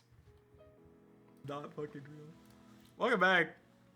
Oh yeah, I forgot we paused. We didn't. Yeah, good job. You put a cut in there when we didn't need one. I was just gonna, go piss and roll. I got distracted by a bot. 10-ton of booba, bro. You got distracted by the 10-ton Hopai Hero-chan. Yeah, from the hit fucking manga series My Hero Academia. Chad, is that real? Please tell us no. Please let us know. Comment down below if that is real. After we finished eating, we cleaned up our places and started washing things. My father said he had a meeting tonight, and he was about to leave again. Rika, could you watch these for me? Nope. Wow. Rika, could you watch these for me? I have something to talk with Dad about, so please do the rest. Okay. I responded cheerfully as Rika Furude, but I had realized something slightly out of place. If she had something to talk to my father about, there were plenty of chances during dinner. But she made me wash the dishes so she could talk amongst themselves. Rika just had to stay put and wash the dishes. But I couldn't suppress the curiosity that was welling up, and so snuck over to the front door to listen on. Probably talking about your schizo meltdown, man. Listen on what my parents were saying. My mother was the one talking. Her tone of voice wasn't a cheery one. Yamamoto-sensei was discussing it with a big hospital in the city. From what he said, it might be her heart more than her brain. Apparently there's a wonderful doctor there who can help. I knew it. I knew I shouldn't have asked. Yamamoto certainly hadn't promised to keep our discussion in the nurse's office to himself. As soon as I left, he'd probably called my parents and told them their daughter was ranting about nonsense. He probably explained it as my isolation at school wearing it down on my mind and damaging my heart. Concerning what I told them, even that would be a conscientious interpretation. Did you talk to Rika about it? I will after this. I mean, it feels like we're tricking her, given that tomorrow the doctor will be here and we'll suddenly be off to the hospital. Is this her dad or her mom? Your dad, probably. No. No, it's But definitely you know, when I think about how she feels, I can understand. Her friends got up and moved away, leaving her all alone. I should have tried to understand her feelings. Rika's always been saying she didn't want to move. We didn't wait for her to deal with that, and we made her repress it. When is Yamamoto? When is Yamamoto-sensei coming tomorrow? He said in the evening. But he didn't give me an exact time. He said he'd prefer it if you were there too. I'll be in the assembly hall tomorrow, so when he gets here, give me a call. Alright. Don't be discouraged. I understand why she's saying she wants to go back to her original world, but there's nothing we can do anymore. That was decided between the village and the national government. I at least want to give her some fun things to look back on when she remembers living in Hinamizawa. You're right. It's time, so I'll get going. I'll leave Rika to you. You can't say it like that, man. You can't say it like that. Not after Satoshi, man. Brother. Alright. Come back safely. I snuck back into the kitchen the same as I'd come, but I think the floorboards must have creaked. When my mother returned to the kitchen, she still didn't sound particularly cheerful. Were you listening, Rika? Yamamoto-sensei called us today. He told us what you talked to him about. Meep. Yamamoto's really mean for talking about it without asking me. Rika, I'm sorry. You wanted to live in this village forever, didn't you? We never thought about your feelings, and I think we said a lot of pretty harsh things to you. It's okay. It doesn't really bother me. My mother's apology was meant to be heard by the Rika Furude living in this world. It wasn't meant for me to accept, so I denied it. But my mother kept apologizing anyway. I was going to deny it again, but I stopped. It wasn't my turn. I should pull back. And then I thought I felt myself begin to fade out. As I did, I felt my eyes grow warm. The rest was, for me, a misty, hazy world. I cried as I buried,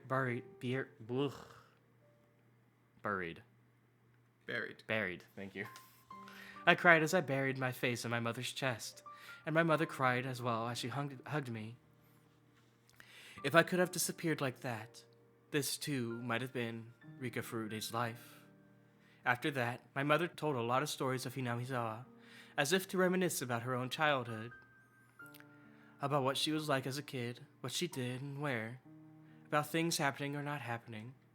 As she talked, we comforted each other, both of us wanting our beloved village to stay in our hearts forever. And when your mom was little, all the elderly people in the village treated me like I was really important. That's because they believed I was the reincarnation of Oyashiro-sama. Oyashiro-sama's reincarnation? So Rika's the 9th generation in this world.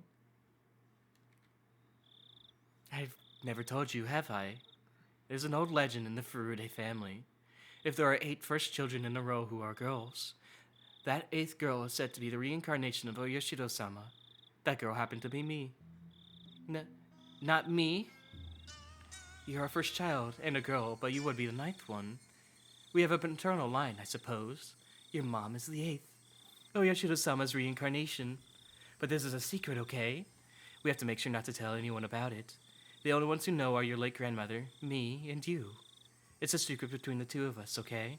I have to check. Absolutely based. And she's like, wait a minute, take the pearl, talk to Hanyu. Right. Sometimes as a proof to trust between girls, they reveal secrets to one another. For my mother, this was probably a trivial secret that she could use for that reason. But for me, it was different. Hanyu was first able to appear before the eighth of eight consecutive generations of girls, before Oyashiro-sama's reincarnation. But in this world, Rika Furude wasn't the eighth. She wasn't Oyashiro-sama's reincarnation. So, in this world, Hanyu couldn't appear before Rika Furude. And that was when, with my face buried in my mother's chest, I felt a warmth. No, a literal heat. Does she have a fever? No, this felt the same as Hanyu's power. Well, this was a secret. With my grandmother dead, there was only one who knew my mother was Oyashiro-sama's reincarnation. The woman herself.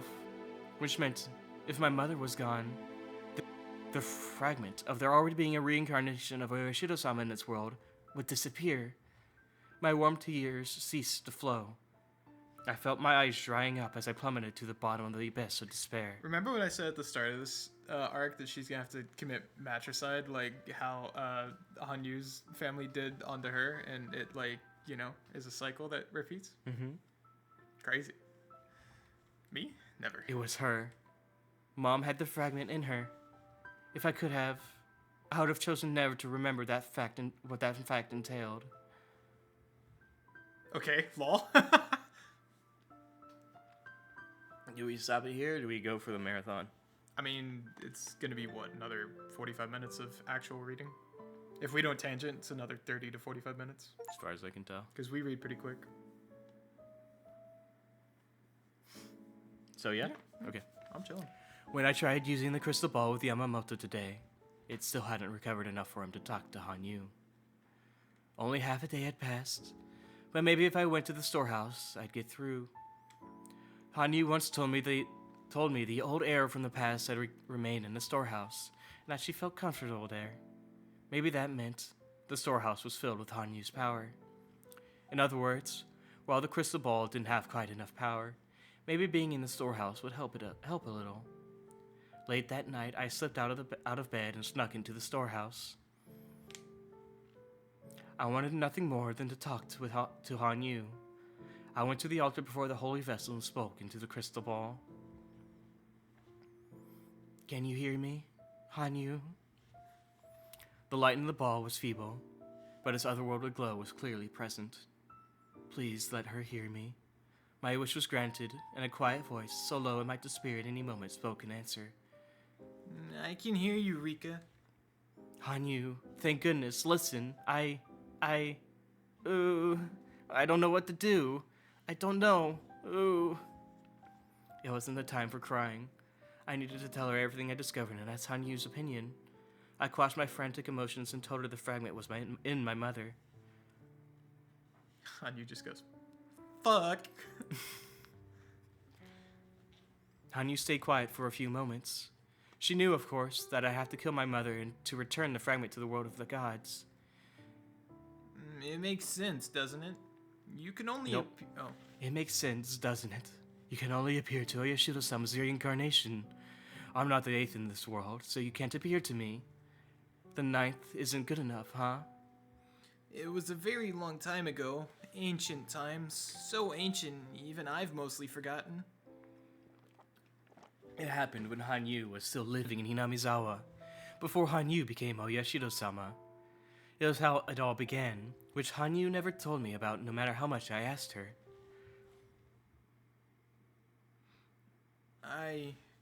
My human self, that is, when I decided I would become a god, my daughter, your ancestor, Rika, was very sad about that. She knew I'd made the decision because I'd lost hope in the human world.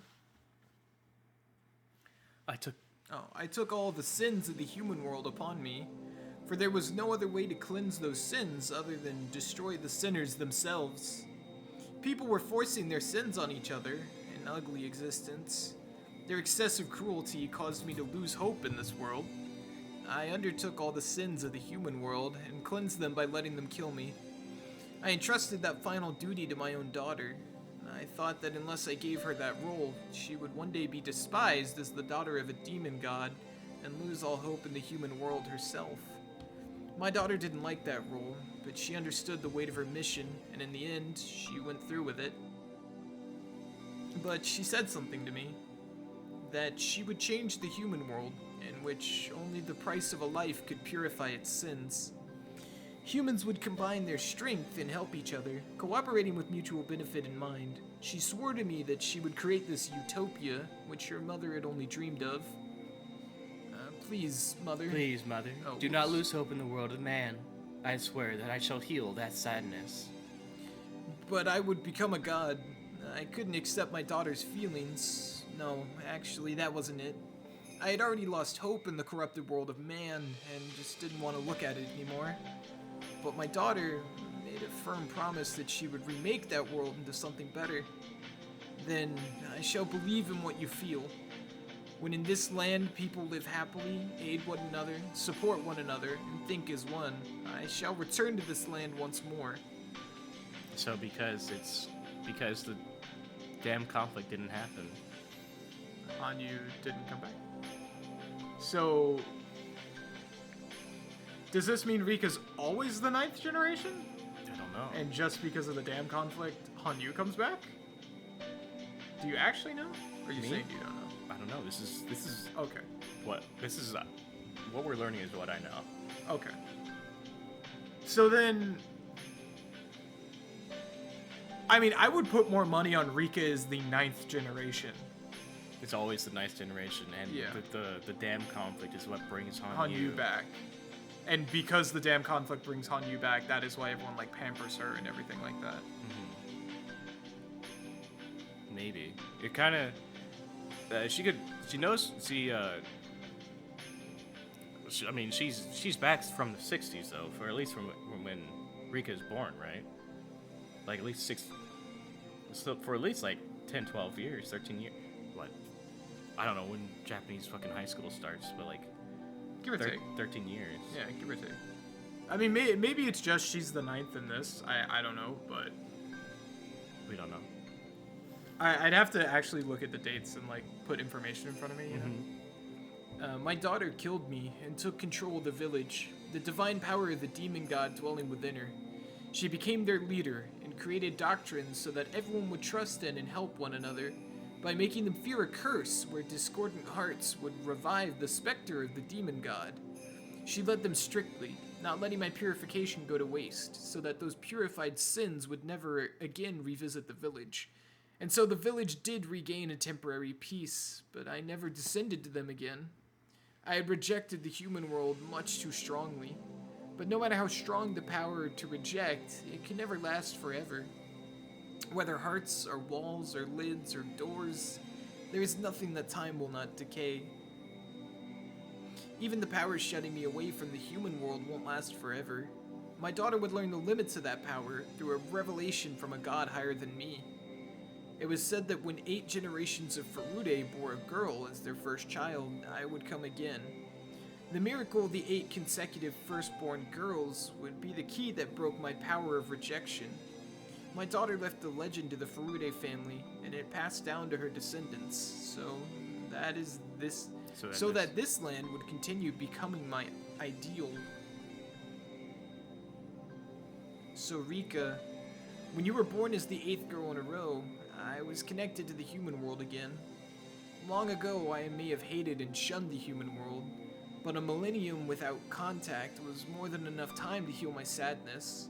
At some point, I actually started to feel sad at the prospect of living in a world where I was all alone.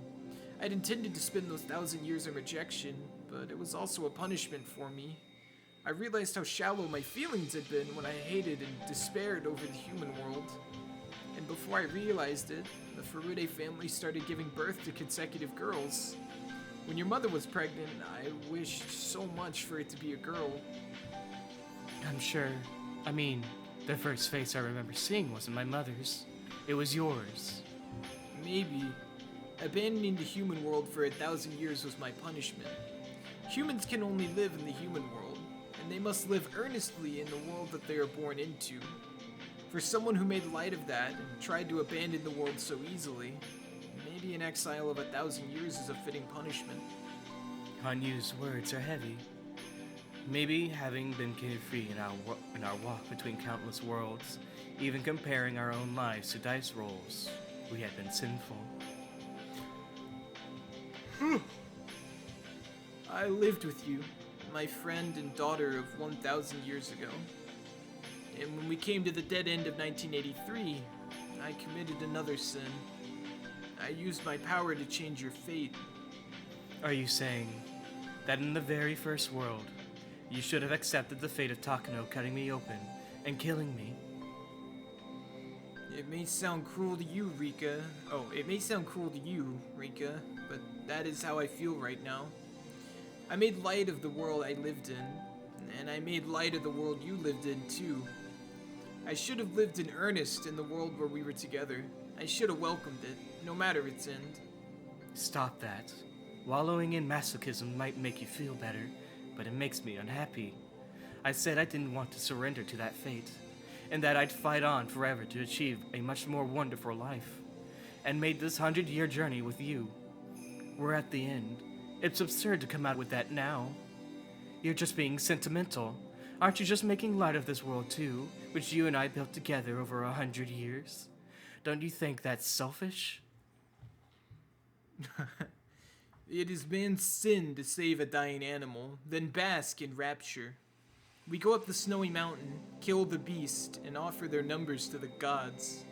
After all this, you're saying it was my fate to die too? You've gone insane. I don't care what you say. The world we won was a result of our sweat and tears. You and I are the only ones who can understand how brilliantly it shines, and now you're rejecting it? Rika, please let me get back on topic. Once I had my fill of this world with you, the 8th, I planned to disappear at the end of your life. It had nothing to do with the time you'd be alive for, so I never told you. But in that world, your mother is the 8th. That means I've already had contact with the world of man, was satisfied with how wonderful Hinamizawa had become, and have already left for a higher plane. In that world, I've already left. That's why I can't appear there. But there's a fragment of your world there, and it's in my mother, which means this. Only my mother knows that she is the 8th. If I kill her, the contradictory force saying you can't appear here will vanish. Correct? That's right. Originally, it was an obvious fact that your mother is the 8th in that world, and killing her wouldn't necessarily change anything. But after you drifted here from another world, Rika, it would be like mooring a boat to the dock.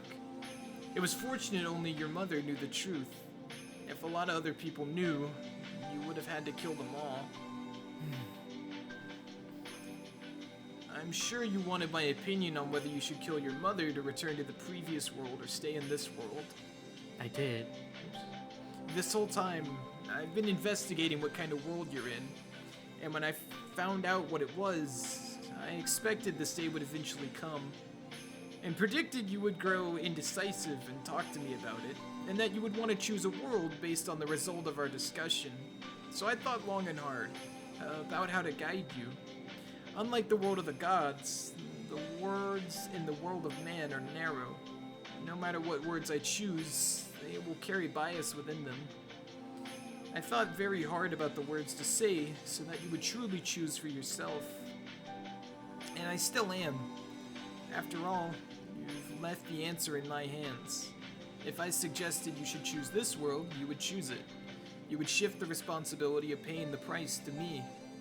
That would be cowardly, and there is no worth in a life resulting from such a decision. As someone who has trodden countless worlds and left her footprints outside the world of man, you must make a responsible choice, without relying on me, with your own strength. Hanyu's kind of based. I know what you're trying to say. You couldn't bear me shifting the blame and saying this happened because of what I did what you said. Decide your own life for yourself. Easy enough to understand. I wanted to tell you this too. I was happy spending my life with you. And through those countless worlds we walked together, I learned that Hinamizawa overflowed with kind and gentle cooperation. It had everything I wanted from the world. I wanted to say that even if you choose a world without me in it, and I was to disappear, I would still be happy. Hanyu had foreseen this. Foreseen that this world would grow even warmer for me. But Hanyu herself was in opposition to this world. Any amount of discussion with this Hanyu, who was from a previous world, would only make it more difficult to forsake that one. She had even anticipated that after discussing it with her, I would need to make a decision from an impartial viewpoint. That's why she said it. She wanted to accept whatever fate Rika Furude's decision gave her. She didn't want me to worry about her and live in the world that I liked the best. Let's say Let's say I did choose this world. What would happen to you? Because of that world's rules, our long journey together would come to an end. For you, a life in that world, and for me, the fact that my time has already ended in that world would be applied. Doesn't that mean you would disappear? But that's a really, really pleasant thing. Rika, you seem to think of it as me dying. And at first, I thought so too, that the me in that world would die. But the Hanyu in that world, she may have disappeared, but she was filled with joy. She spent her life with your mother, enjoying her time to the fullest. Your mother is still alive, but that world's version of me is having a wonderful dream, enveloped in kindness, and a sleep from which she'll never awake. I'm sure that warmth, that comfort, is like that of a mother's womb. Now that I know that, I actually wonder if you will choose that world for me. Are you serious? If you had lived for 1,000 years, Rika, you would understand that warmth. I could feel an ecstasy in Hanyu's words. Hanyu had lived for a millennium, and she understood that in a way I couldn't. You have to be joking. I'm just a kid. I'm only 100 years old. Of course I can't understand. Rika, would you please stop using me as a way to run away from this choice?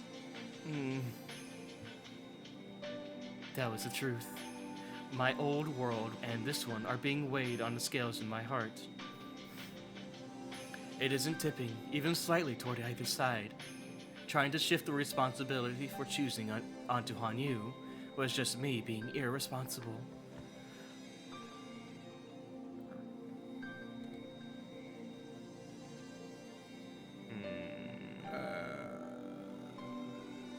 I think it was my Hanyu. Yeah, it might be Hanyu. Yes, Hanyu. I can tell you everything about that world's construction to help you make your choice. First, Keiichi Mayabara, who told us many times that destiny could be broken. He did not transfer schools in this world. I knew that for a while now. He wasn't in my class. For a time, Keiichi suffered the stress of his entrance exams, but unlike in his previous world, he wasn't firing any toy guns at children. He strengthened his mind, endured the temptation, and finally overcame his mental weakness. Right now, he's trying to deal with the exams awaiting him as someone with a firm pride in his breast. Which means Keiichi's Sen is absent, which is why he never moved here. Rina Ryugu, too, never moved to Ibaraki, since her parents' company stayed in business. Therefore, the divorce didn't happen either. For that reason, Rina will feel no guilt. Rina had no sin either. On the day of the ceremony, I told you! I fucking told you! There it is. On the day of the ceremony, where the elder sister had her back tattooed, Mion Sonozaki and Shion Sonozaki didn't switch places. I see. I got the feeling that the Mian at school seemed somehow different. She always loved board games, but she talked about her little sister knowing more about them. I see. I get it.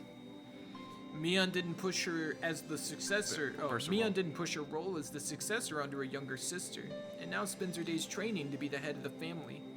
Shion, too, attends a distant school so she can support the family without getting in the way. She's working her hardest as we speak. The sisters both felt guilty at switching on the day of the tattoo ceremony. If that didn't happen, then Mion and Shion had no sin. I don't think I need to go on, but Sadako Hojo doesn't carry the sin of patricide. Sadako grew closer with her stepfather, and they rebuilt their relationship. Because of that, she wasn't possessed by that terrible illness. The Hojo family didn't oppose the village, and they weren't even ostracized. Sadako has no sin. Well, for Sadako and her family, this would be their ideal world. For Sadako and her family? Wait, no. Isn't this the ideal world for everybody? Yep. I said that at the start, man. Keiichi came to Hinamizawa because he had committed a sin. But in this world he didn't, and was right now living his very best. Rena avoided her sad fate too, and never sinned. She called herself by her given name, Reina, and was living happily. Mion and Shion were leading happy lives too. Without the tattoo incident, they were very friendly sisters the way they had been born. They were forced to live apart due to family matters, but that wouldn't have been enough to tear them apart. For Sadako, this world is exactly the world of her dreams. Surrounded by the warmth of her family and big brother, she was leading a bright and healthy life.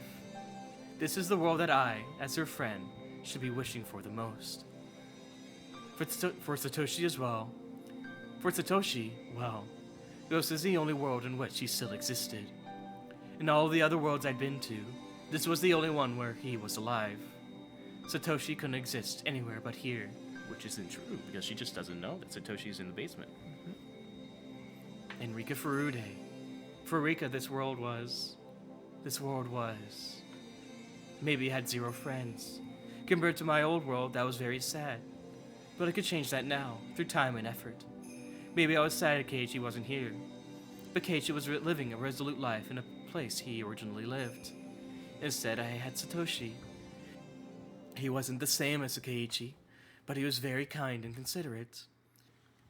Even the club I was disappointed didn't exist could start the very next day if I wanted it to. With the Hojo siblings, Mion, Rena, and me. And maybe my other classmates too. What would the club be like with so many people? I didn't think I'd be able to compare it to the fun we had with Keiichi and the rest. I knew I wouldn't be able to place one over the other. My parents were in this world, and I'd already learned how to interact with them as Rika Furude, who had regained the love of her family. My parents weren't in the previous world, but I had lively roommates that wouldn't leave me feeling lonely. Sadako and Hanyu. If I chose this world, I have to say goodbye to Hanyu, the friend I spent 100 years with. Friend? No. If what Hanyu said was true, then she was my ancestor and a mother to me, which meant that she was on the exact same level as my father and mother. She was my family. My parents and Hanyu were both very important to me. I couldn't possibly weigh them against each other.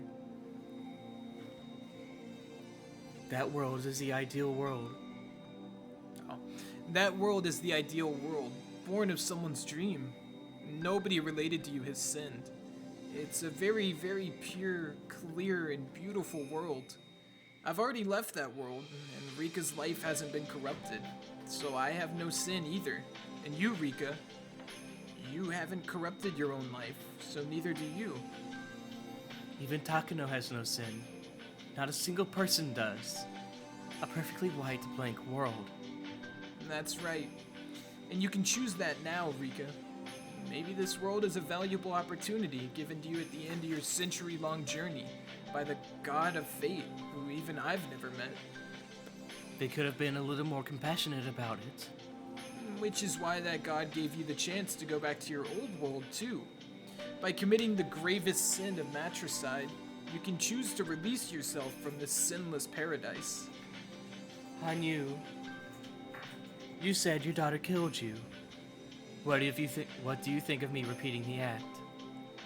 If I were your mother, I would probably say this. If it made you happy, I would not spare my own life.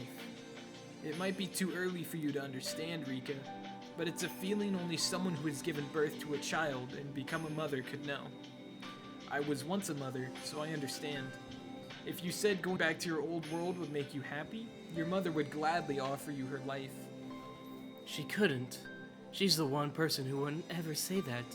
She'd just scream, "Are you crazy?" and go into hysterics. But then I remembered my mother's smile when we make curry together. Would it be so strange if such fearsome words came from her mouth? I don't regret my daughter killing me. Thanks to that, the sin she might have inherited was cleansed. If I had spared my own life, my daughter might have been persecuted, same as me.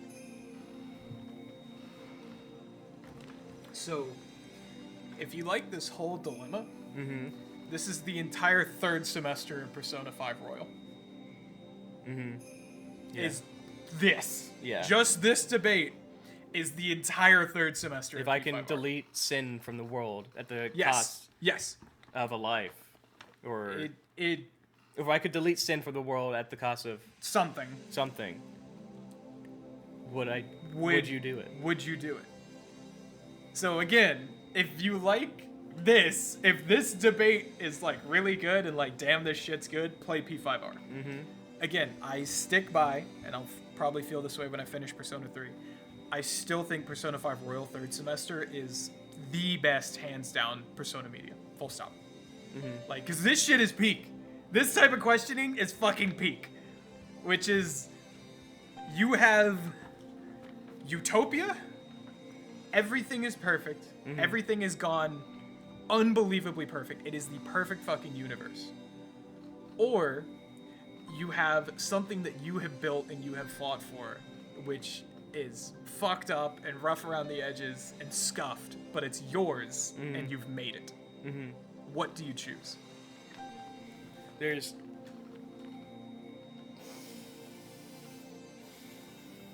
I was obsessed with this after I read this for a few months or a month. It was right around AWA.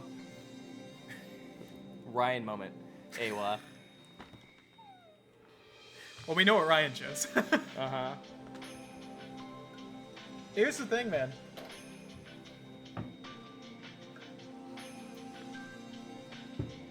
I'll keep it real with you. Having it painted like this in this game is a hard question. Mm-hmm. Because in this game, nobody is at fault. Mm-hmm. Everything is perfect. No one is at fault.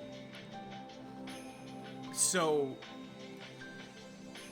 Rika, the question is whether you feel you have the right to take away everyone's utopia. Mm-hmm. And Here it's because in P5R it's like we remove something from humanity and we get paradise, right? yeah. And in here it's I commit a grave sin to bring back sin. Yeah, pretty much. But it brings me the world I want. I in order to bring about the world I want, I have to bring back the sins everyone's sin. And I'm gonna keep it a $150 with you. I commit matricide here. you do? Yes, sir. I go for it. But Nah, that's no. Me, I would talk to the mother about Hanyu, and then, but the goal, but it's like, well, this is where I am now. I'm not willing to sacrifice everyone else's happiness just to be happy myself. And then, but also, I already have opportunities to build a new happiness for myself here. Why would I? Maybe I don't like the situation I'm in, but I can make it my own. sure. But on the coin flip as well, like, Maybe I killed the person who was residing within me, but I don't know. But if I were to do this, if I were to try to restore my world, I would ruin this one. And even if but from Rika's position, you've already ruined hundreds of worlds. it doesn't matter. And It doesn't matter. sure, because a world's a world's a world. Yeah, each But- world is A weight of its own and Mhm. equivalent to its own, right? But I just, for specifically Rika's position here, I don't see Rika just being like, all right, fuck it, I commit, and just deal with whatever this is and just keep rolling, right? Like, Rika is too stubborn. But if you give me all of Rika's experience and all this shit of like, I have gone through this same shit, you throw me in this position, it comes down to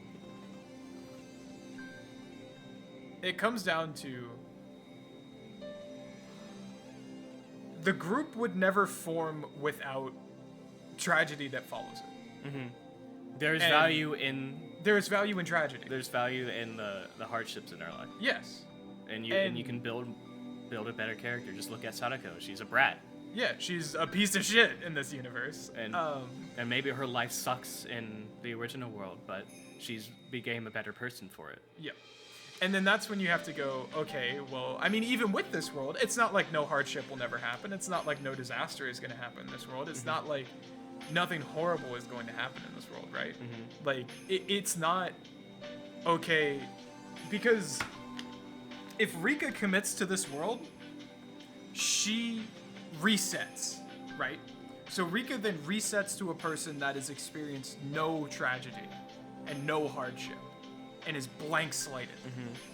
Now, granted, it's a difference of like loss of innocence and like, should children be able to just full stop keep their innocence no matter what, or like loss of innocence in children? Like, that is kind of what this decision is. Because if Rika kills her mom, that doesn't horribly derail every single other person. I mean, it's gonna fuck people up and it's gonna be whatever, right? It's gonna derail part of the world. But it's not like everything stops happening. Shion and Mion stay the same. Keiichi stays the same. Sadako, Satoshi, Reina, it's all gonna be the same. Like, obviously, blah, blah, blah, stuff that they have to process, move on from, right? But Shion is still going to be doing her shit where she's at the other school. Hell, this will probably not really affect her as much. Rika's dad is fucked, but I mean, that's simple as, right? The village is getting disbanded anyways. Like, everyone's going to be moving and separating anyways. This turns into a most are too young to remember it or really even understand like why it happened, what happened, etc. But on the flip side, if Rika sticks it, she just kills Burn Castell, who is Rika. Like, that Burn Castell is the collection of everything that's happened to her, all of her memories, all of her fortitude, her decision making. Like, the only reason Rika even got to this point and got where she got in this world is because of that. Like, I mean, talking about tragedy not affecting people, Rika was a piece of shit before Rika got here. And don't get me wrong, Rika still is like a princess that's doted on by everyone, right? But she does it not maliciously. You know what I mean? Yeah. Like, but our Burn Castell does it like not maliciously. But Rika seemed to be doing it pretty fucking maliciously. Like, so it's interesting to see that, you know, with no tragedy and with nothing, like no sins committed, right, on any of these characters. Sadako is a brat. I mean, sure, she's a kid. It's gonna happen, right? Satoshi is still Satoshi, based. You know, Mion is abrasive and kind of an ass, but Shion has always been abrasive and kind of an ass. Like, you know, actual Shion is the same. Like, I just... Doesn't have the weight of the headship on her. Yeah. The great part is Ryukishi is literally presenting a entirely up to personal decision interpretation choice. There is no objectively better option. I don't think there is an objectively better option here. I think these two options are identical. I really don't think anything is objectively better here. Because you look at it and you go, oh, well, you know, there's no sin, nothing tragic has happened to anyone, blah, blah, blah, blah, blah, blah, right? But, you know, you're asking does Rika or Burn Castell kill the entirety of who she is, her whole personality, her whole existence. She snuffs out her entire existence, as well as all of her connection and relationship with Hanyu, to give people better roles at the start of their life. Because that's all this is. It's not like they're 90 and everything has gone perfect, their life went perfect start to finish. They're all younger than 18. There's another 60-something years to live. So it's, do you as Bern Castell snuff your entire existence to give everyone else around you a better starting hand? Or do you derail everyone's starting hand to then bring yourself back to where you were before?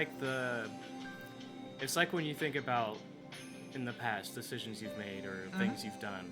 If I had done this, would I be better at doing this? If I practiced guitar every day, would I be a happier person because I know how to play guitar or something? And you know, the way you have to cope with that is to realize you can't, number one, you can't tell what kind of person you would be, and Well, you just don't know. you just don't know. And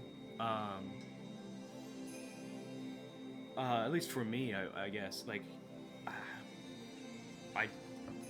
I don't know, like, where would you be in life right now if you, like, instead of I homeschooled, I went to school.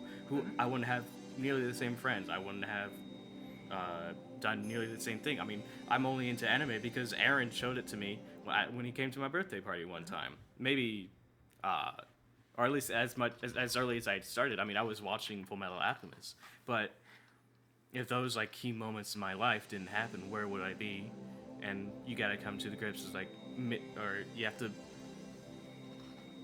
either like, you have to come down to the realization of it doesn't matter. like who happened you are right now is everything that's happened to you in the past. So rethinking your past isn't necessarily like wanting to have a different make different decisions in the past isn't necessarily going to make you a better or worse person. It's just going to change who you are, and you have to be satisfied with the path you're on right now. But that's what I find interesting about this, is because I view this as Bern Castell killing Bern Castell kills her past. So you're making that decision to go back in the past and fix everything at the cost of who you are. Yeah, but and that's how I view her staying. Is that because her staying would be she kills who she is to then get a blank slate and restart from the very beginning to try and do everything the way that she's gonna do. But it's not start. It's not that she's making, well, it's tough because it's because she does it regardless. Because she got set at this point. She's not making a proactive. It's not the choice to stay is a passive one. Yes. Because you start in an original timeline and you make the choice to move here. That's an active choice. But if you get moved to here, like it's like, do I do something bad in order to go back to where I was? Or do I let it be? See, the more we talk about this, the more I boil it down to, I mean, obviously what this whole chapter has been about. Rika is choosing between Rika Furude and Frederica Bern Castell. That is what this choice is. This choice is staying, where she turns into Rika Furude, where you kill Bern Castell, shred it in the trash, right? Everything attached to that, gone. Blank fucking slate, Rika Furude, you start over.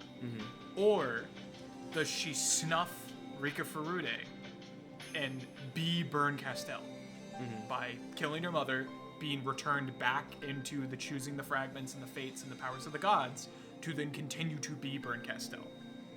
And that is where, like, when I look at this decision, again, matricide, easy answer. Because Rika starts her journey as Rika Furude. And through her journey as Rika Furude and her experiences as Rika Furude, she grows into Frederica Bern Castell. And then now that we are Frederica Bern Castell, she is being given the option of Do you like who you are and you want to continue the path that you have, or do you want to start over? And maybe you don't like Frederica Berncastel. Maybe you don't want to continue as Frederica. Do you want to start back over and go back to Rika Furude? And that is what I see this decision of. It is kill your past and restart fresh slate, or continue along the path that you have chosen. Because the path she has chosen, matricide. Easy. It's that easy. She said at the start of this fucking game, if I have to kill my mom, I'll kill her, no second thought. Right? Right. The only reason she is doubting herself is because she is given those experiences of Rika Furude again. She is given new experiences that, I'll be honest, with how many worlds she's been through, she's probably had some of these. Not obviously her parents living past 83, whatever, right? Hell, maybe there has been a universe where they have.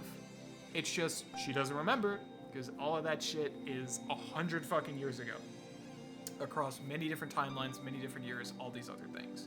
So she's getting the taste of what it felt like to first start running the time loop. You know what I mean? And it's... Are you tempted by the taste of how everything started and how everything feels? Like how you first started doing everything? The new joy. It's the... If you could play Dark Souls 3 again, completely blind, would you? Like... Or...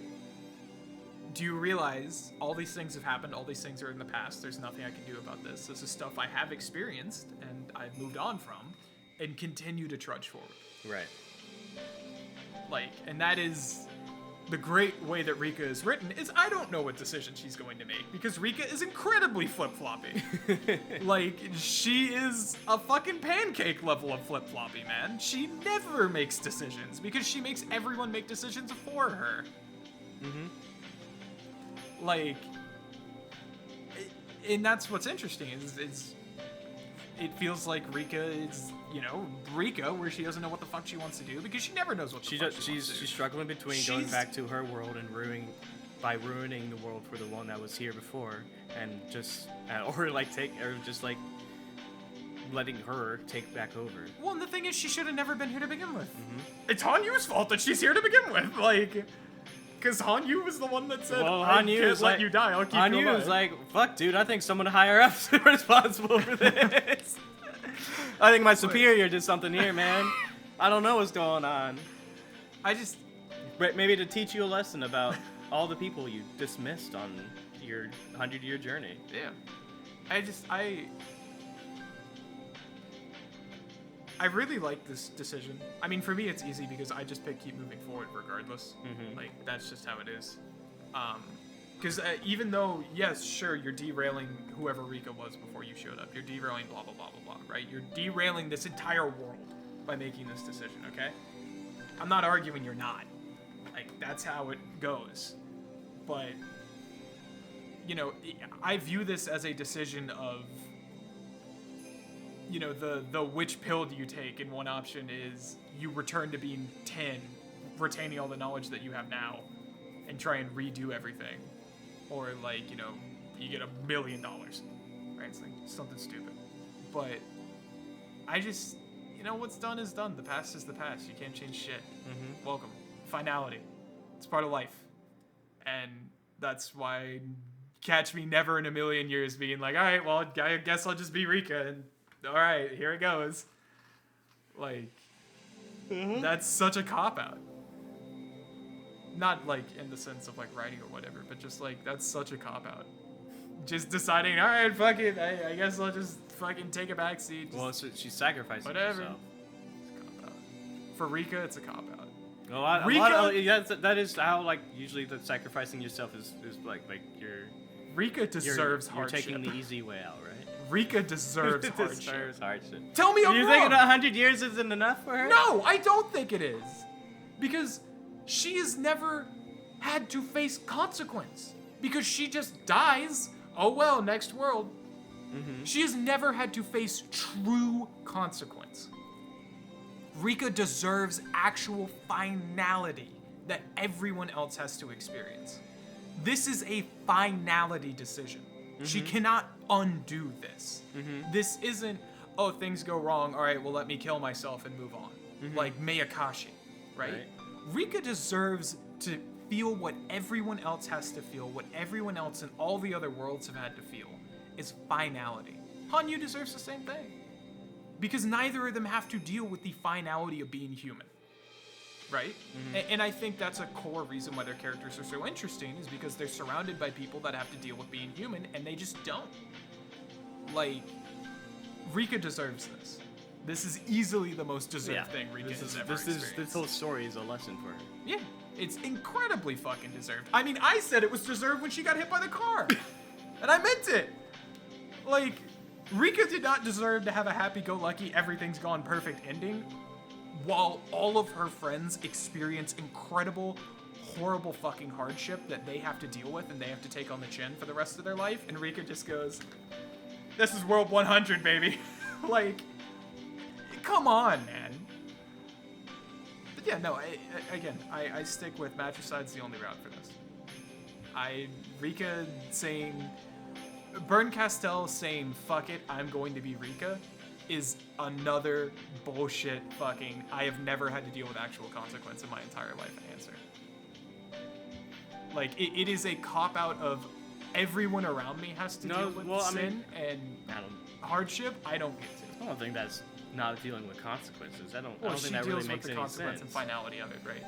But I think it's a bullshit answer because everyone else has gone through the shit around Rika, and she hasn't had to go through the shit and just armor it and just go through it. That's what she's been doing for 100 years. Is she's been armoring, getting fucking killed in the middle of the night. And none of it sticks. It doesn't stick because she dies and comes back because she has a special power. Because she was the 8th. And then she doesn't have to remember it, and it doesn't stick. It sticks for Hanyu, but it doesn't stick for her. It's not like she doesn't want to remember it. Yeah, she can't remember it. I know, she can't remember it. I know. But I'm still in the camp of A, Rika deserves this. B, Rika is a fucking pussy for not committing matricide here. Just the truth. Okay. That's where I'm at.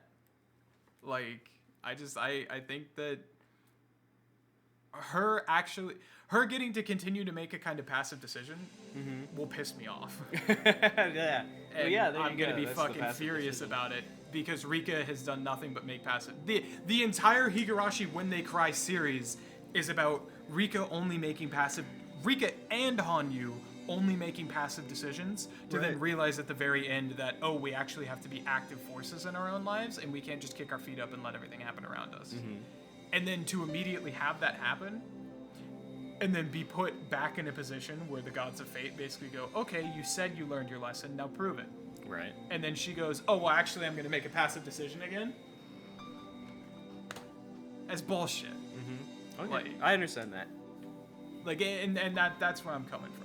Is like, the two of them have done nothing but make passive decisions. And Hanyu being like, look, man, I have gone through this entire thing start to finish. I've researched everything backwards and forwards. I'm fucking gone in that world. Simple as. And Hanyu getting... Because Hanyu made her decision. She made her action in Miyakashi. Staying and becoming a part of the group and doing everything that she did, that was Hanyu's... Matsuri Bayashi, you mean? think Yeah, you said Matsuri manga. Bayashi. Yeah, Yeah, I did. Matsuri Bayashi, that's what I meant. That was Hanyu's decision. This is Rika's equivalent. So Okay. Hanyu made her decision to tried and truly be active and be involved and be everything like that. This is Rika's decision of, am I tried and true and actually like fully on God involved, or am I gonna take the passive route again? Like, Okay. All right. I like this choice a lot, but it is a 50-50 choice, but if Rika chooses to be passive, I'm gonna kill myself and be fucking mad. Because it's incredibly on brand with her character, and I hate her for that. But if Rika also chooses matricide, it's Do you think incredibly there's on gonna be brand for her character. Do you think there's gonna be a third choice? A third choice? Yeah. Matricide, kill yourself. But have you ever thought about what the daughter who killed you felt? It's easier to die, isn't it? You can wallow in devotion and virtue as you die peacefully. But the killer has to bear that cross forever. Didn't you say so before? Your daughter vowed to create a Hinamizawa where everyone wanted to help each other, all for your sake. All and your daughters, over 1,000 years, went along with your sin. Maybe you shouldn't have died. I don't know what the sin you were bearing was, but you should have lived and fought. Fought so that your descendants won't have to bear the sin. But you surrendered, and for 1,000 years your descendants have been bearing your cross, right? Hanyu was silent. That, without a doubt, was Hanyu's sin. It was easy to die for her daughter's sake, but her daughter's guilt would never heal. But when Hanyu answered, she remained undaunted. Then let me ask you, Rika. You, who I say I should have lived. You, who say I should have lived and fought. What will you do now in that world? Do you wish to live in that world, accepting the reality you were in and always fighting the oddities different from your old world? Will you abandon that world that you gained after 100 years, stained in grime and sweat, and yet still beautiful? She was right. Maybe this world was beautiful, but that didn't mean the way my old world shone wasn't beautiful too. Why wouldn't it be? We'd won that fate after such a long journey. And even now, you call that world which you gained at the end of a century your original world. So however pleasant that this world may be, shouldn't you throw it all away? Fight away the desire to stay in this world and return to your original one? Even if you had to destroy this world, liberated from the sins of all related to you?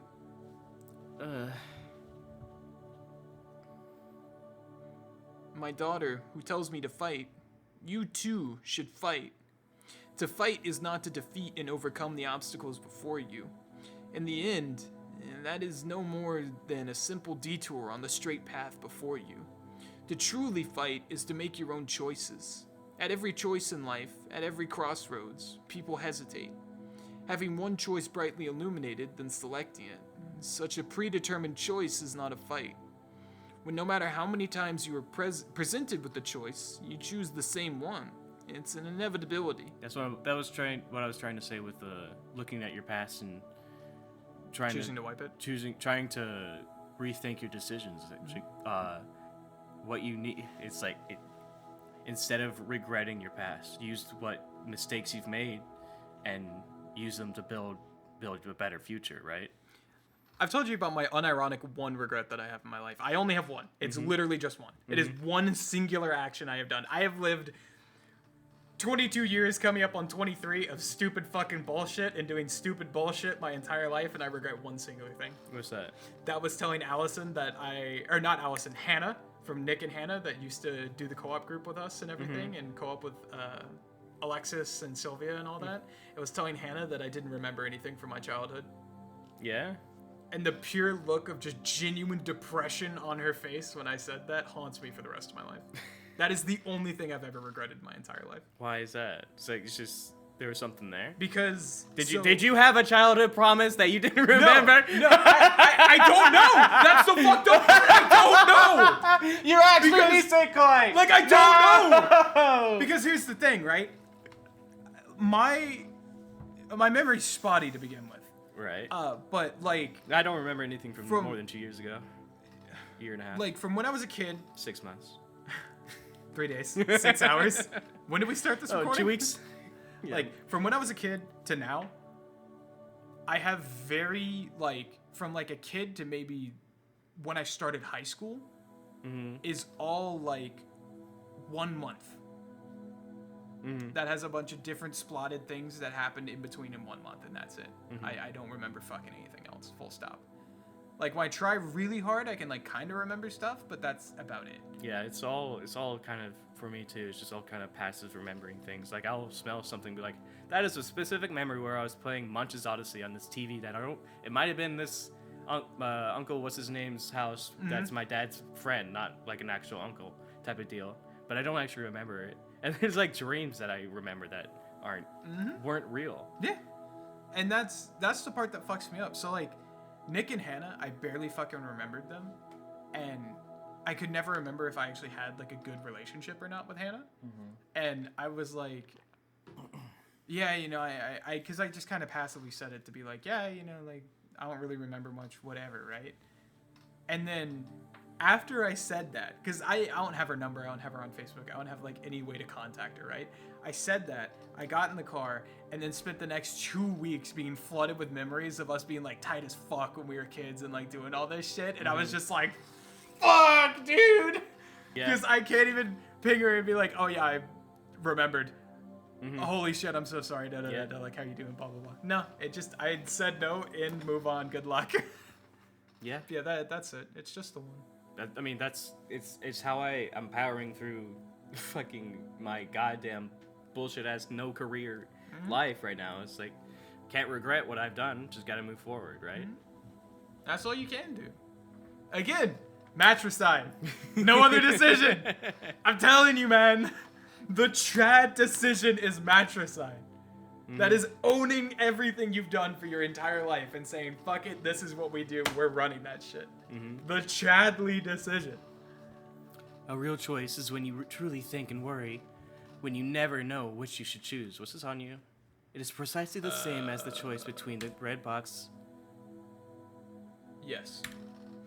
It is precisely the same as the choice between the red box and blue box you spoke of once before. Will you choose the red box or the blue? To choose without guidance demands incredible courage and determination. That is a true choice.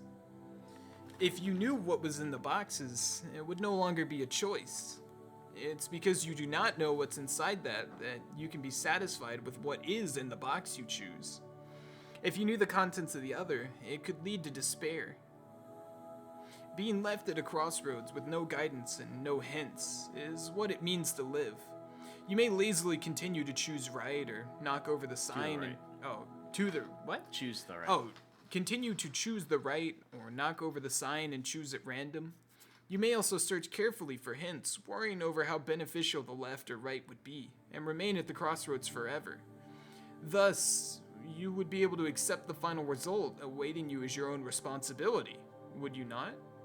You would not grow old and go into your coffin wanting advice from your parents, would you? Worry, choose, and go forward. That is the fight. I earnestly worried and chose my own life. My daughters earnestly worried and chose their own lives. For each and every one of us, that is sacred. It is precious. The descendant 1,000 years later must not sully that. All who lived in that age were always beautiful. You must not speak of their lives using the values of later generations.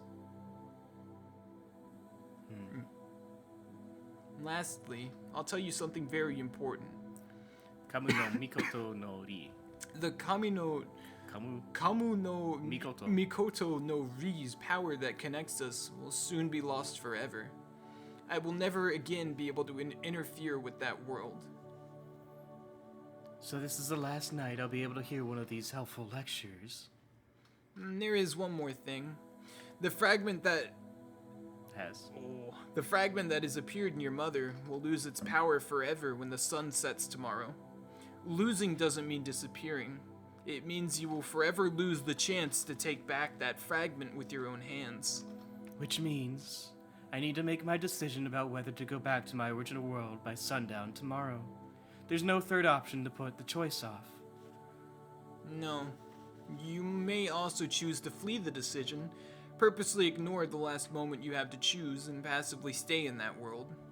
If you did, would you live that life differently than the one you chose proactively? Whether or not I chose proactively was also whether or not I would accept this world. If I continued to live here without accepting it, I would drag along all the distress that I currently held forever.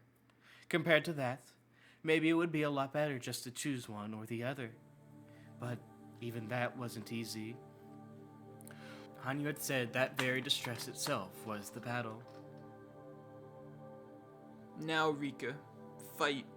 Your fight will last until sundown tomorrow, but please don't run away. Because whichever world you decide on, I know that world will be a wonderful one. Just like the world you gained after fighting for 100 years was. The world you choose after fighting through this will become wonderful, I'm sure of it. So please, Rika, you mustn't choose one without fighting. people are never, ever satisfied with the result of a choice they didn't struggle with. Thank you, Hanyu. I'll fight with this choice. If I can meet you again, it'll be in our original world. And if it's this world, then take a good rest and heal your millennium of exhaustion. Thank you for everything. Thank you so much. It was because of your strength that I mistook my own life for something I could do over as many times as I wanted. If that's who I am, then I feel like it would be strange somehow if I was living in my original world. It was easy for me to think that if I slipped up in any way, I could just do it over, but that wouldn't make that world a wonderful one. In that sense, I understand, just a little, your sin of using your power on me when you shouldn't have. But that sin belongs to me too, for walking through such an easy life. As we traveled all those worlds, I called it rolling the dice, treating my own life without respect. I think that this world taught me the weight of that decision. So at the end, being able to choose a wonderful world either way means I really am lucky, right? I have no doubt that I am the most fortunate person in all of these worlds. Thank you, Hanyu. Thank you for giving me your kind words until the very end, when I was just stupid and conceited. I'll worry over this with everything I have. I'll worry and worry and worry and grasp a really, really wonderful world. So thank you, Hanyu. Hanyu, please answer me. The crystal ball was now quiet and cold in my hands, and gave off only a dull reflection of the flashlight that illuminated me. I shed all the tears I could. I thought if I didn't, I would hesitate when it came time to choose. So I cried out everything I had, and I thanked her for our 100-year relationship. Because depending on my choice, I might never get to say those words again. Then I replaced the crystal ball on the altar, where it was now just a marble, slipped out of the storehouse and crawled back into bed. There was no way I was going to sleep. At least, that's what I thought, until I wrapped myself in linens, felt the cool wind on my bare feet, and drifted off to sleep without realizing it. Based Ryukishi ends it here. Mm-hmm. Doesn't even tell you what she chooses. Just ends it here and says, alright, that's it. Good luck.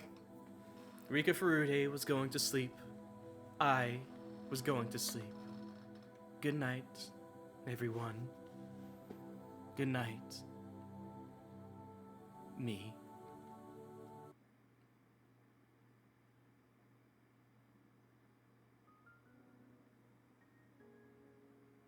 And the sun rose again on another wonderful day for Rika Furude. Do you know how hard it is to actually write a choice for this and have it feel rewarding for both parties? She took her first step, her first small effort to become friends with her classmates again. And at home, she was wrapped in her parents' love. And the sun, brightening her wonderful day, fell behind the mountains and disappeared.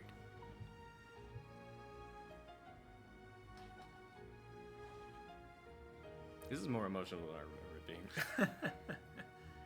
Yeah, it's because it's a payoff of 8 fucking games. I know. Oh my god. Long, long ago, there's a god who appeared before mankind. Bread rained down from the heavens. Some lamented that it was not meat.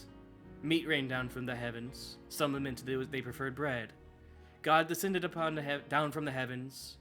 Until I know what will make all happy, water shall rain down. Water rained down from the heavens. All lamented that their clothes grew wet. Fire rained down from the heavens. All lamented that their homes burned down. God descended down from the heavens. Until I know what will make all happy, nothing shall rain down. Nothing rained down from the heavens. Some lamented that God had abandoned them. Many things rained down from the heavens. Some lamented that God would not make a choice. Huge rocks rained down from the heavens. At long last, there were none who lamented. Water rained down from the heavens. A passing traveler was grateful. God, thank you for the unexpected weather. With this, my journey will never be dull. God said nothing and watched him leave. All for the best. Gods and dice should both be silent. Frederica Berncastel.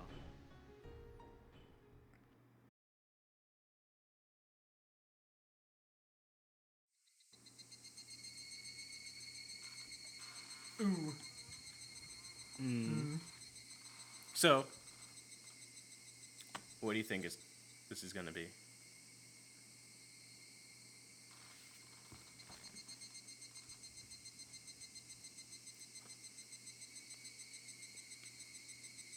After this, do you think?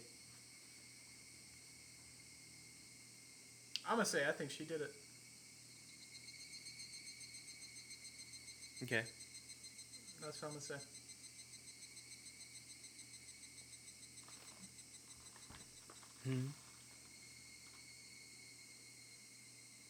This is Rena?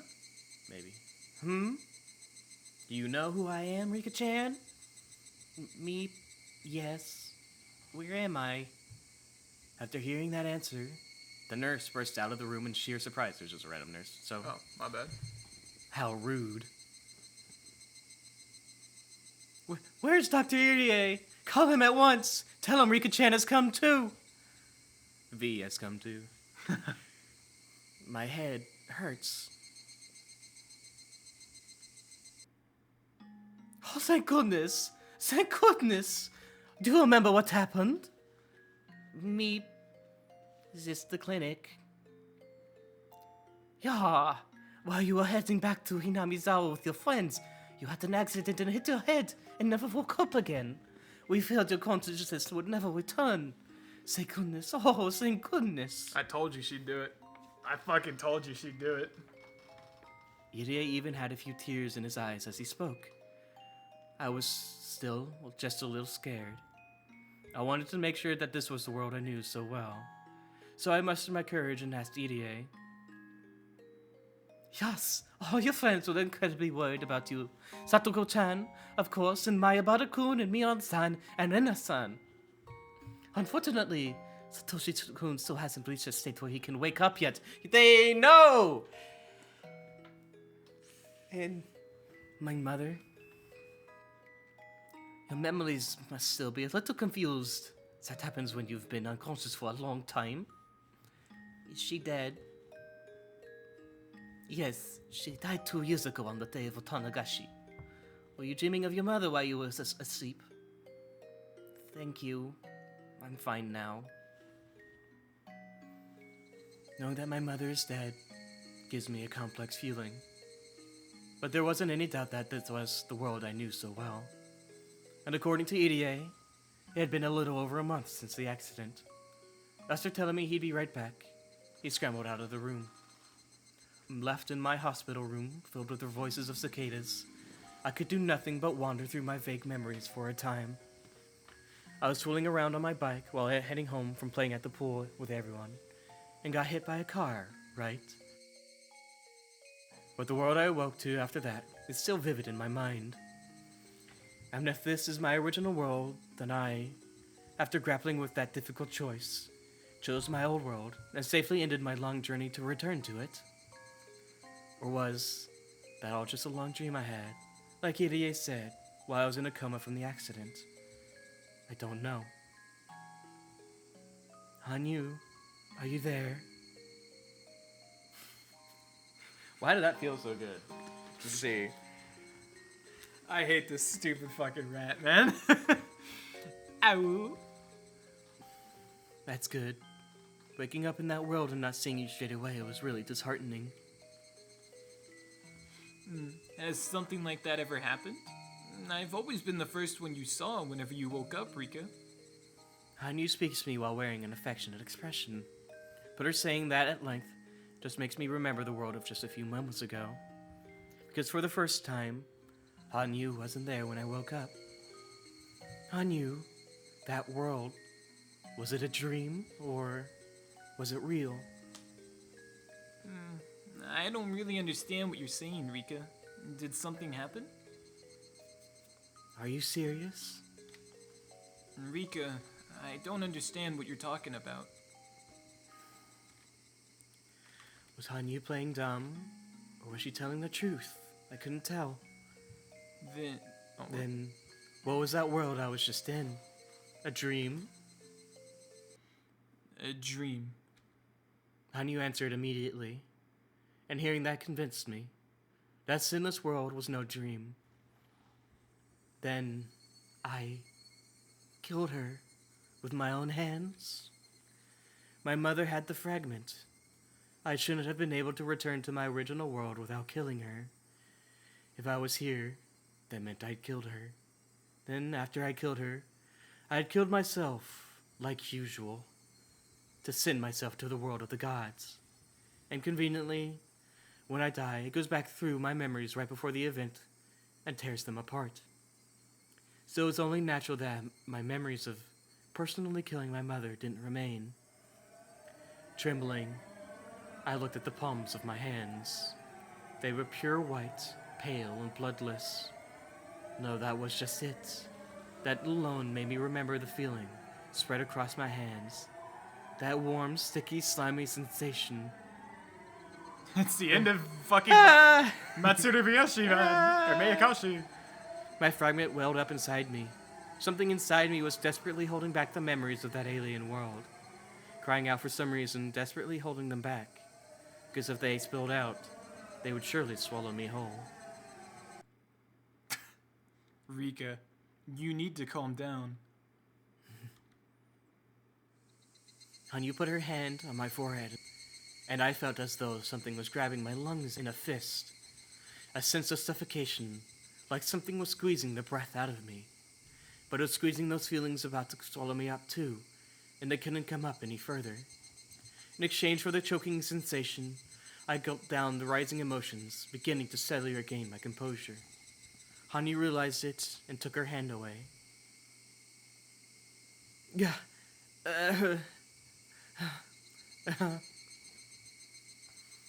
Have you calmed down? You were asleep for a long time, so you must be confused. You should do as Irie says for a while. Take your medicine, get some bed rest. Hanyu, wait, tell me, was that world... Look, everyone's arrived. I'll only be in the way, so I'll disappear for a while. Hanyu! I started to hear many footsteps running down the hallway. Hanyu whirled around, as though pivoting on her heel, and vanished. In exchange, the hospital door clattered violently open, and my beloved club member friends appeared. Rika! Rika! Sadako. Hey, I haven't done this voice in a while. Hey, it's Keiichi. Hey, it's Sadako. Rika-chan just woke up. You shouldn't be hugging her. It's okay, Keiichi-kun. Thank goodness, thank goodness. Clinging to me, Sadako fell to her knees on the spot and started bawling without hesitation. Welcome back, Rika-chan. We had faith you'd come back to us. Keiichi. Oh, shit. Yeah, because when we all believe in one thing, a miracle sure is to happen. That's how we beat Takano-san in that crazy battle, right? Because we all believed in a miracle. Thank you, Keiichi. Everyone believed that you'd come back for sure, Rika-chan. We came to visit every day. We knew for sure you'd wake up, and we knew for sure you'd wake up, so we came every day. Oh, thank goodness. Coach says your memories are still a bit muddied. You didn't forget about this old man and the rest of us, right? I know who Sadako and Rin and Keiichi are, but I don't know who you are, me. Nipa Star. Fucking rolled. Yeah, I guess you're all right. This was something even I couldn't ever have asked before, but just to make absolutely sure this was my original world, I asked anyway, pretending my memory was still confused. Is Satoshi not coming? Sadako gave a somewhat lonely smile and spoke. Nini still hasn't come back after running away 2 years ago, remember? Rika, you can be so forgetful. Your expression makes my chest tighten. She was definitely the Sadako from my original world. I see. Your memories do still seem a little confused. He said it wouldn't last, and that it was nothing to worry about. It's the same as when you get a phone call that wakes you up and says strange things while half asleep. Yeah, I mean, you are sleeping for almost a month after all. This whole month, I felt like I was having a dream. Oh, having a fabulous time, I'm sure, in spite of how worried we were. It was a very mysterious world, I think. It was Hinamizawa, just like here, but a bunch of things were different. First of all, Keiichi wasn't here. Hey, what? Why'd you have to leave me out? Because in that world, the incident with the gun didn't happen. In that world, you didn't have all those regrets. No, that wasn't all it was. I realized this would be my only chance to confess to my own sin. Everyone listened as I told them about that world. Whenever some small thing was different, they would respond one way or the other about it, but they listened to me seriously.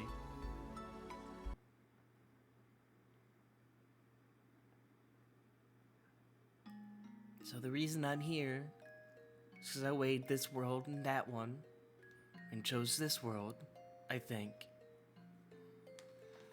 You probably saw the other side of the River of Styx, like a near-death experience. If you had chosen that world, you probably wouldn't have come back here. Yes, if I chose that one, I don't think I would have returned. We all believed you'd come back, Rika-chan, and you believed it too, so that means our hands reached each other. I think you were doing your best to come back to us while you were asleep. What a good girl. Pace Keiichi. Keiichi grinned and patted my head, but it seemed like he was mistaking what I meant. I hadn't returned. I'd compared that world and this one, and chosen this one. Why had I chosen this world? Because this one was more comfortable to be in. Sadako was always with me. Everyone in the club was here, and they were nice to me and spoiled me. But all that was still a world built on top of everyone's sins and misfortune. In other words, I had chosen to sacrifice the others for my own happiness. Shamelessly, self-centeredly, and selfishly. Everyone was fulfilled in that world. Only I wasn't. But I knew that I, too, could be happy there if I put in the hard work. But at the very end, I had chosen this world. I chose the world where I could rest on my laurels atop the suffering and tears of my friends. That sounds like a very interesting world. Thank you. You wanted us all to be happy even if it was just a dream. Rina smiled as she said that. Only she seemed to understand what I really meant by what I said. But you know, if I got the chance to choose between those two worlds, I think this world would be the right choice. Why? It's true that my mother's divorce was really sad for me. It changed a lot, but thanks to that, I learned a lot too. So the Reina in the other world you talked to probably isn't as human as this Reina is. You thought I was an exemplary person, even as Reina in your dream, but when I was actually Reina, I wasn't a very respectable person. What I mean is, when my mother got divorced, it was really hard and sad for me, but now I can accept it since maybe it was just one of the trials of a person has to go through in their life. See, Rena gets it, man. Rina gets everything. That's so true, actually. It's true that the trial of life, of failure, makes a person grow. Yeah, I get what Rena means too. I didn't go to Hinamizawa in that world, but I was probably a total loser. I regret that incident more than anything I've ever done, and I won't forget it as long as I live. I'll probably have to reflect on it until the day I die, but like Rena said, thanks to that incident, I learned a lot of important lessons. Thinking about whether there was a world where I could make it so past incidents never happened might be attractive, but I don't think about that stuff. I think they're all important foundations that pile up to make the Keiichi Mayabara here today. Keiichi also gets it. Sadako also gets it. No, but that goes for me as well. I was a spoiled child before, and I would have stayed that way as long as Nini was here. Having a world where Nini would never leave home is indeed an attractive invitation, but staying with him and continuing to be a spoiled child would mean nothing. So I would choose this world. Because now I can be proud of myself and wait for Nini to return.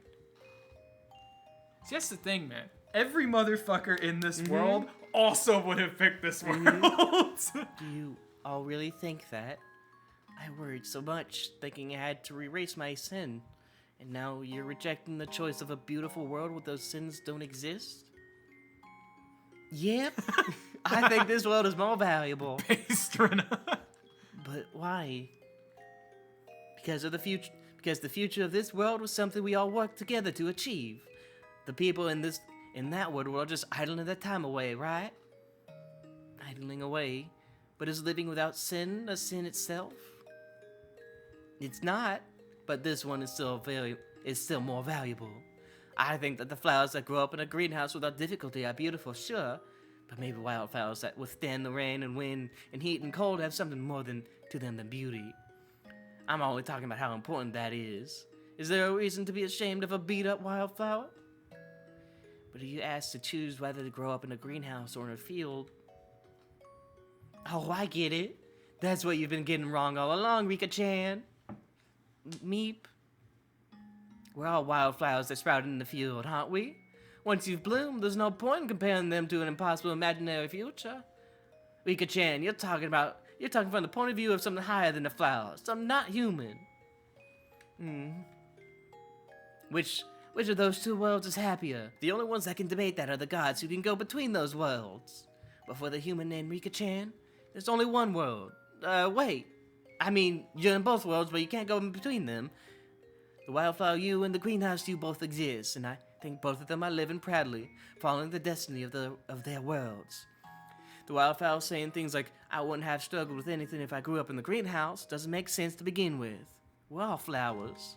Wherever we plant our roots and sprout, we do our best to grow and bloom. Rena's so based.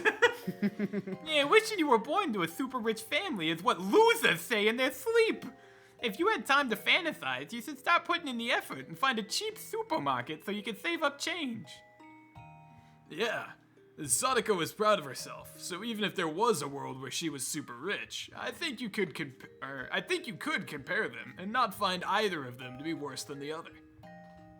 Well, I must say, if I had to choose, I prefer to be super rich. Base Sadako. I wonder, Rika-chan, are you still having second thoughts, even after waking up in this world? Like whether this was really the right choice? Or you think that maybe the other one would have been good too? Those words were probably the root of these cheerless feelings.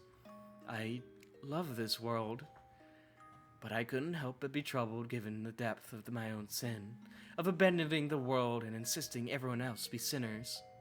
Shouldn't I have chosen that world for the sake of everyone I loved? They've unanimously decided this world was better, but in a way, it was just acceptance, since they hadn't been granted the choice of selecting one of the two. That was why everyone thought positively and went with this world. If they could have actually chosen, they'd all be conflicted too.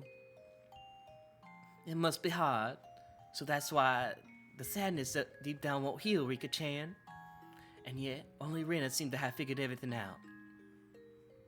I know. I'll explain it to you like a game so that you can understand too, Rika-chan. Me-chan, you brought candy with you today, right? Huh? Sure. Why? What was she going to do? Then Rena grabbed it with both of her hands and stuck them out toward me. Here, Rika-chan, it's a present. I wonder which of these hands is better. Which is? Me, you won't make me play a punishment game if I choose wrong, will you? Oh, there's nothing like that. Don't worry, just choose. Even considering how we usually did club games, there really were no hints at all. I looked at the size of Rena's fists. They were massive, but I couldn't begin to guess which had the candy in it. Oh, whatever. Time to test my luck. Then I choose the fist. This fist. This one? Here. Rena opened her fist and revealed candy. I must have made the right choice. Congratulations. Here, say star. Star. Is it good? It was the standard but nostalgic taste of strawberry milk. As it shrunk As it shrunk as I rolled it around my mouth and sucked on it, I couldn't help but give a smile. It's good. Nipa, star. Nipa, no star. Are you happy? And then Rika-chan's world is happy. I'm really happy that I won your choice game. Victory is sweet. Hey, Rika-chan, why do you think you won? Neep. Rina showed me her other palm, the one I didn't choose. In her hand, she was holding 2 pieces of candy. In other words, the one I chose was wrong. At that moment, and this was really obvious, but I immediately realized how merry I had been feeling. That feeling right now is close to how you're feeling about this, isn't it? As soon as you compare different worlds, you're already up a stepping your bounds as a person.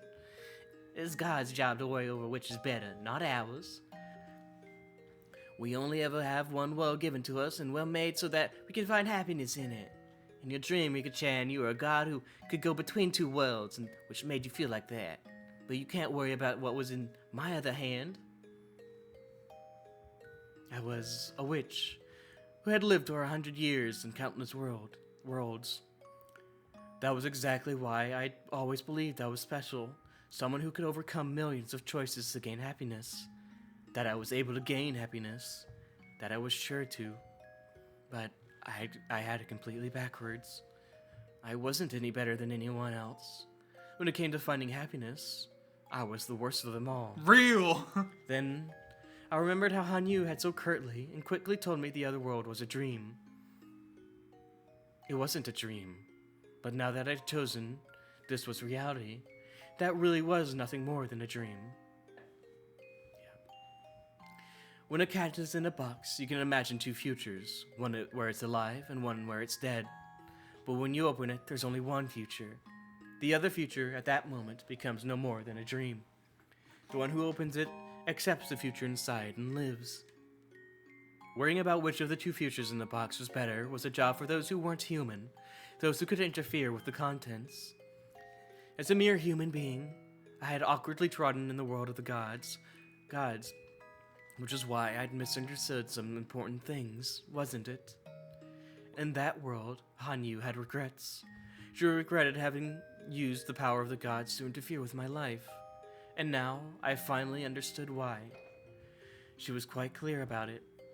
She clearly said that people had to live the best they could in their world. I had to stop being this witch. Yes. I knew now that I was not the witch named Burnt Castell. Rika Furude. Absolute based Fang arc. My copy had lived for 100 years, bending fate to her whim. And maybe she still exists in some higher dimension than this human world.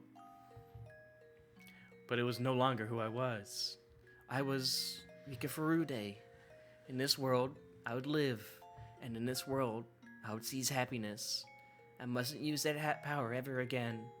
Which meant I had to make sure not to treat my own life without respect from now on, which meant guess I should be more careful about traffic accidents. Based? You're right. Oh, you're right. Never mess around or ride your bike again. Yes, yeah, you are absolutely right. Children who don't know something that obvious have no right to pretend to be witches. Doesn't make a lick of sense. Based Rika, man. Rika chose and became a better character. Alright, everyone. Let's leave things at that for today. Rika-chan is still very weak right now.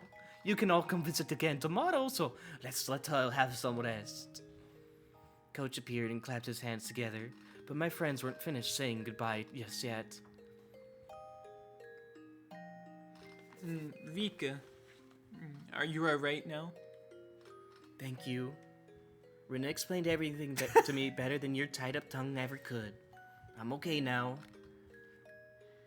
The next time you lose your life, I'll have to accept that fate. Yeah, I think I'm fine with that too. Children who mess around in the road get hit by cars every day in Japan. It just happens to occur in Hinamizawa too. If I have something to be frustrated about, is not crossing the road on a red light from now on. But are you okay with that? You used to throw tantrums about how lonely you'd be without me. I'm alright now. I made a very important friend. Really? Who is it? Introduce me. I'm not telling. Ow, ow! I see. That means I'm Rika Furude, right? If you think so, Rika, then you are. Thank you. Thank you for what? A bunch of things. After Irie admonished everyone else, they all glumly got ready to go home. Hanyu too was about to disappear. But I clapped my fist into my hand as if remembering something, and spoke to her. Hey, Hanyu! What is it? In that other world, I promised I'd fill the refrigerator with cream puffs once I returned to my original world. But that was a dream, so I can forget about that, right? Oh! You're breaking character. I love Rika, man. Rika! I'll bring you something tomorrow when we visit. Is there anything you want to eat? Rika-chan likes spicy things, doesn't she? She likes going to the Korean food fair at the department store in Gogura, doesn't she? I wonder if they sell super hot kimchi there. Ow! Ow, ow, ow, ow, ow, ow! I want something sweet. Sweet? Okay, what kind? Then let's all go buy a shortcake. The ones at Angel Mort are especially delicious.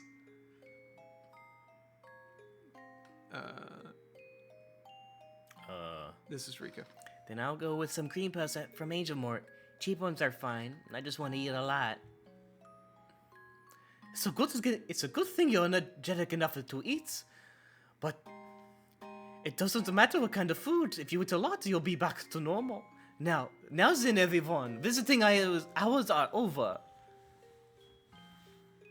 Everyone began to leave. Hanyu, too. Now we're even, right? I didn't do you any favors. Right. That was a dream, after all. Good night, Rika. Sweet dreams. Hanyu is also based. Hanyu gets to start out as the shittiest character in the entire series and then just become even more based every chapter. Good night, Rika Furude. And please, treat the future you won with care. Thank you. Oh, right. After I get out, the first thing I'll do is go visit my parents' grave. I realized something just now. Why I had to kill my mother to return to this world. The fragment coming out when I killed her, or whatever, wasn't the problem. Choosing a world in which my mother wasn't there was already killing her. Until now, I'd chosen this world without feeling any sorrow for it. For killing my mother every time. That was what you wanted me to realize, wasn't it? The sins you feel in me. That's probably one of them. I'd stopped respecting my parents. And I finally realized that in the other world. Rika, thank you for... Yeah, you're good. Or is this on you? It's on you. Rika, thank you for realizing. I feel as though the most important sin I felt from you has been cleansed. It'll be okay, Rika. Your hands are not stained with your mother's blood. That was all something I showed you because I wanted to be mean to you for a little. All just a dream.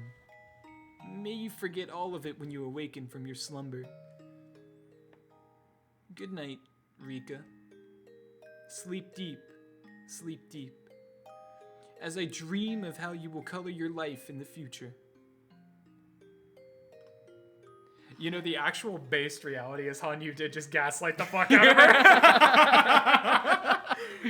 Hanyu becomes a triple S tier character by gaslighting the fuck out of Rika. My goodness. Well then. That was 3.5 hours. Hanyu the goat, bro. Hanyu's pretty great. Do we have, I don't think there's anything in the extras. do we have a cast review? Oh fuck! Click it. Cast review is this the is best. gonna be fucking another 30 fucking minutes. Cast review is the best goddamn part of Higurashi. Full stop, man. Excellent work on Higurashi when they cry Ray. Bum puff. Ever since Kai started, we've had this series of massive stories. Little scenarios like this one are fine once in a while, too. But wait, even a little knowledge can be dangerous, right?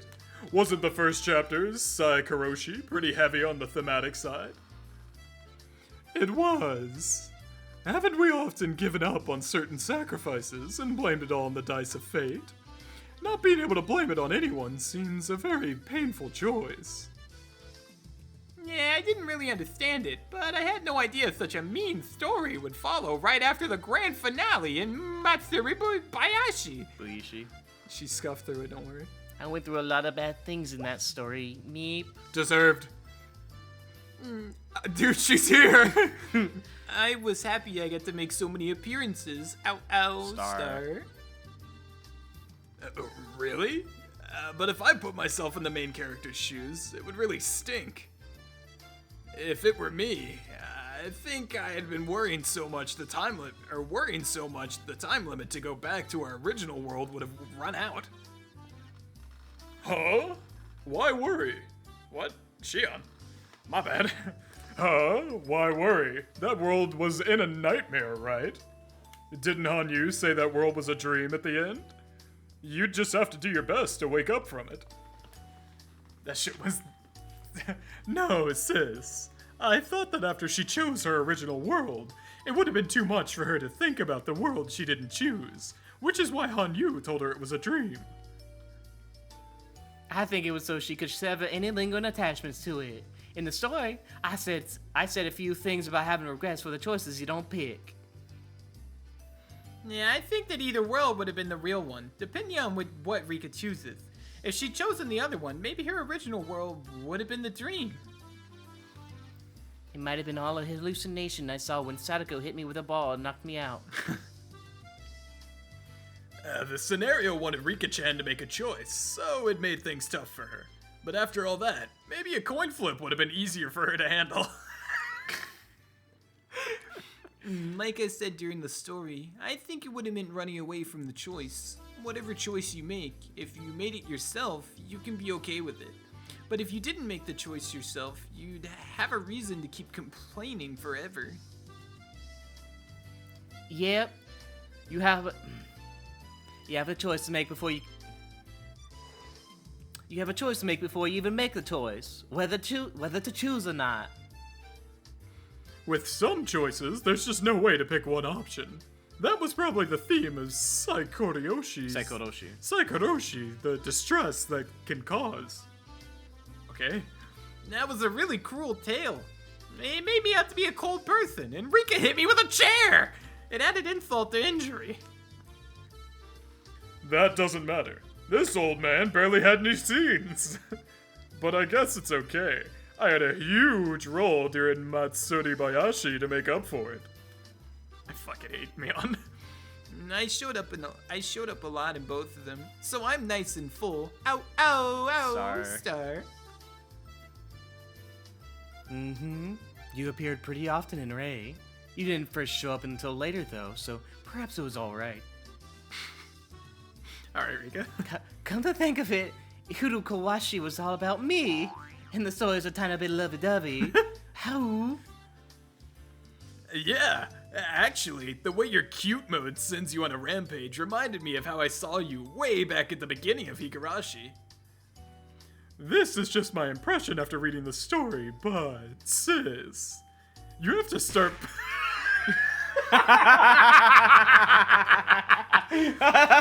You have to start pulling it together a little more, or she'll outdo you. Renaissance is way more aggressive than we thought. Meep. Wait, why is everyone taking pity on me? Why? I love Mion. Not telling, Star. Anyway, Hiro Kawashi was a story based on motifs from the Higurashi Daybreak world. Thank you. The fighting action game released by Twilight Frontier. Thank you, Rena. If you're interested after having read Hiro Kawashi, please go give that game a try. Which tag team will get their hands on the love-creating Magatama of Fuwarazu? Furarazu. Aside from me and Rena being on one team, there are plenty of storylines to experience, so give it a look. Shameless plug. Ryukishi is my goat, man. Hey, Sion-san. Yeah, come to think of it, Hiro Kawashi had different background music than usual, didn't it? Good on you for keeping an ear out, Sadako. You're right. And Hiru Kawashi, in order to give it more of a Daybreak feel, we borrowed several pieces actually used in Daybreak, composed by Twilight Frontier's composer, U2-san. With different music from usual, our normal escapades felt very different too. That's true. That is true. Of course, this is a sound novel, so the sound is important. The word sound takes up an entire half of the term sound novel after all. Shut up, on you. Yeah, music has immeasurable effects and can make scenes much more exciting. Thank you so much to all the composers who contributed to Higurashi. If you can, we would very much like your help again on Umineko. Yeah. Do they get them? Yeah, Huge. I fucking listed it in Higuryo. Based. Oh. I've seen that name crop up on the blog on the Circle's homepage. Umineko when they cry, right? The name feels like a meme now, but that's really the new game coming out, isn't it? Keishi's so real. Well, the name is still provisional, but in Ryukishi 07's words, it's set in stone, tentatively. A lot of Higurashi sounds were used all through Higurashi. So with Umineko, does that mean a lot of seagulls will be crying? Yeah, what sound does a seagull make again? Squawk, squawk? It'll apparently take place on an island.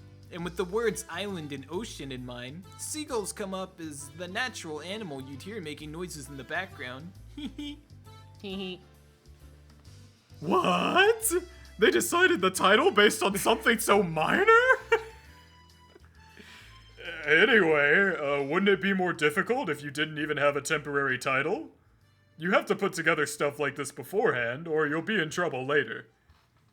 He says it's only a tentative title, and if he comes up with something way cooler, he'll change it. He didn't change it. He didn't change it. Though I think it's probably already Yeah, settled. I'm like, he did not change it. Yeah, I wonder what the story will be about. It has the same when they cry in the title, after all. I wonder if there will be more strange crimes with people dying.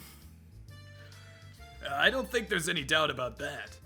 And I don't know who's gonna be the main character, but they'll have it rough. He sure does. In any case, if you have to choose a main character from this circle, you might want to give it some serious thought first. He said something about it inheriting the blood of Higurashi when they cry, but still wanting to aim for a different kind of world. Okay, Hanyu? What the fuck? I don't really understand what he's talking about. Hee hee. Ryukishi 07 San said he'd start working on the plot for real after making the master copy of Rei. I bet he's got all sorts of unpublished writings together already. Look forward to the Summer Comiket 2007 Nippon Star. That's almost coming up on 20 years ago. 3 years from now, it would be 20 years, so it's 17 years. years ago. That's fucking still peak fiction. Best fiction ever created. Yeah, well, this was certainly one high and mighty next episode preview.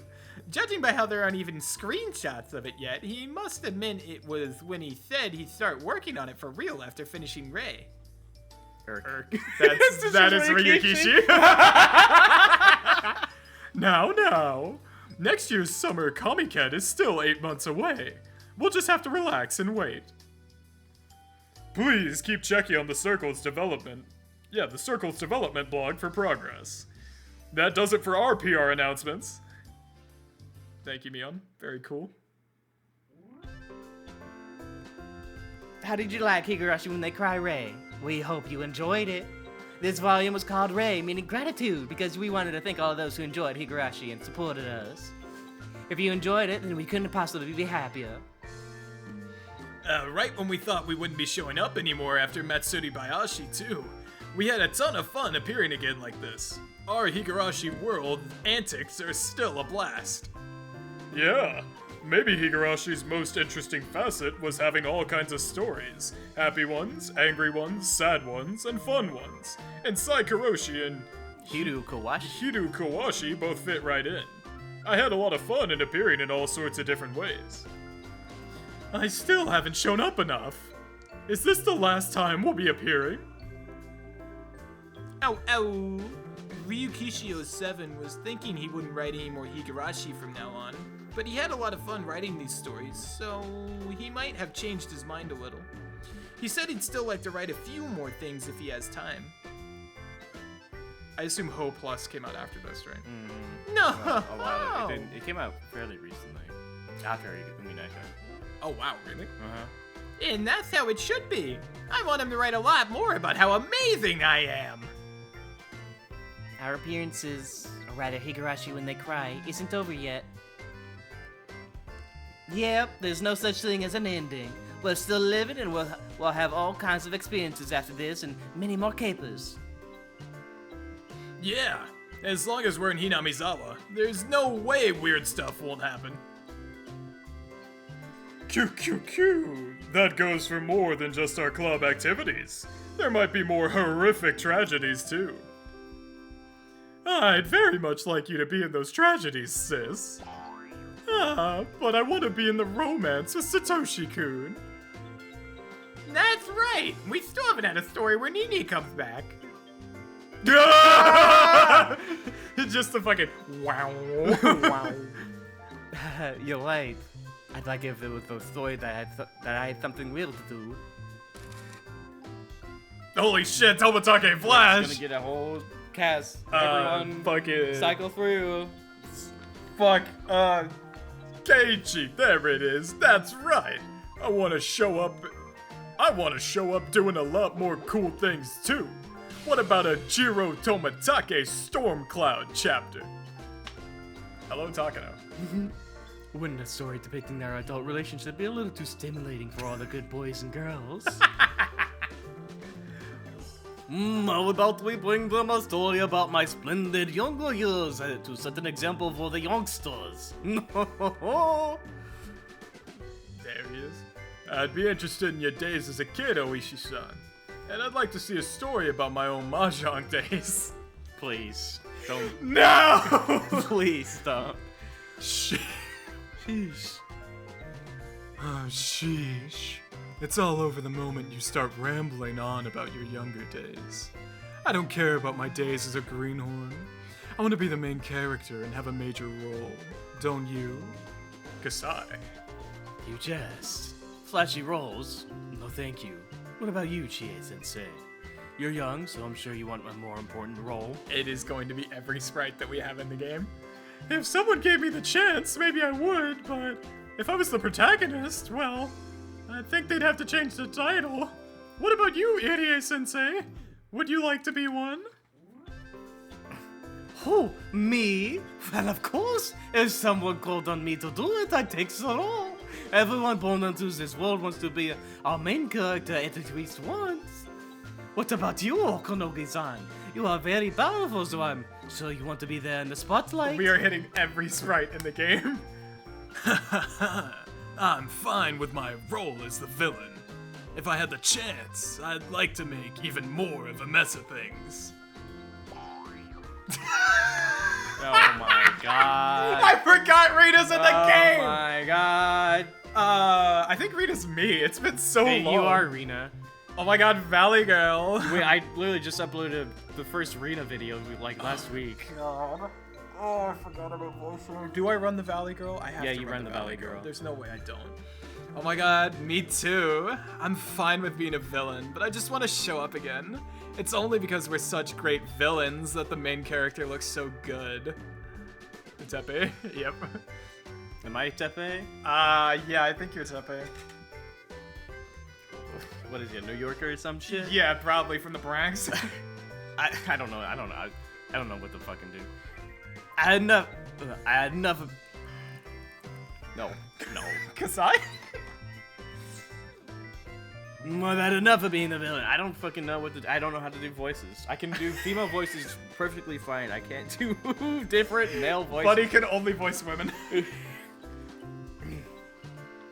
Now I've had enough of being a villain. A good guy role would be nice next time. I know it's just an act, but bullying little girls doesn't suit me. Right, Sadako? I hope we're good pals in the next story. Base Tepe. No! Being on good terms with you, Tepe-san, would make the story a bit embarrassing for me. Even them getting along in just the after parties feels very, very odd. Ow, Star. But everyone here got to put on a performance together, so it was really fun. I hope we all have a chance to perform again together. To perform again. Of course we will. If we all wish for it, we're sure to meet again. After all, the main story is already over. And in extra stories, anything goes. I can't wait to see what kind of nonsensical stories we'll be called in for next time. QQQ, and maybe 07th expansion will finally break into adult stories. God damn it. Ah, but is Satoshi-kun really insisted? I might not be able to refuse. Satoshi-kun! I'd like a toy that both adults and children can enjoy. The fucking Satoshi Shion H novel. Oh my god. It's just like Tomoko After Story. It's just with Shion and Satoshi. Oh, fuck, dude. Yeah, Ryukishi should write them. Yeah, that's right. Shion-san should keep her unclean stories with Nini inside her head. Alright. Meep. It's okay to dream. If it's okay to dream, then I would like to grow up a very charming little story where I've grown up and have a nice body. Alright, Rika. Ow. I want a story where everyone respects me more. I'm a god. You should all be worshipping me.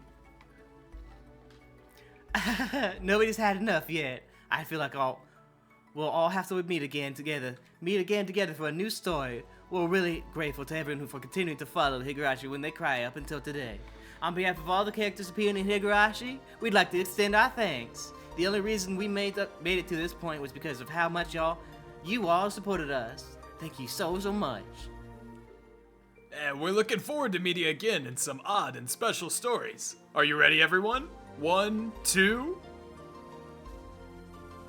Hey! Oh, that's so cute. Thank you for everything you've done for us. Woo! That's so fucking cute, dude. It's just fucking Tomotake's camera. Tomatake arm, Rina and Tepe are stuffed all the way up into the corner. Very small Kasai cameo. Hanyu very slightly peeking in the bottom right. Takano middle frame taking up everything. Oh, is she half face? Oh, dude, this frame goes hard as fuck. Give me that. Incredible. Let's meet again. Let's meet again. No, Takano. They beheaded her. All right. I believe that's everything. That is Higurashi Ray. We did it in 4 videos. Give or take, yeah. I mean, might be good to split this. Maybe. Because it's 3.5, almost 4 hours. Staff room! God damn it. This is the ride that never ends. It goes on and on, my friends.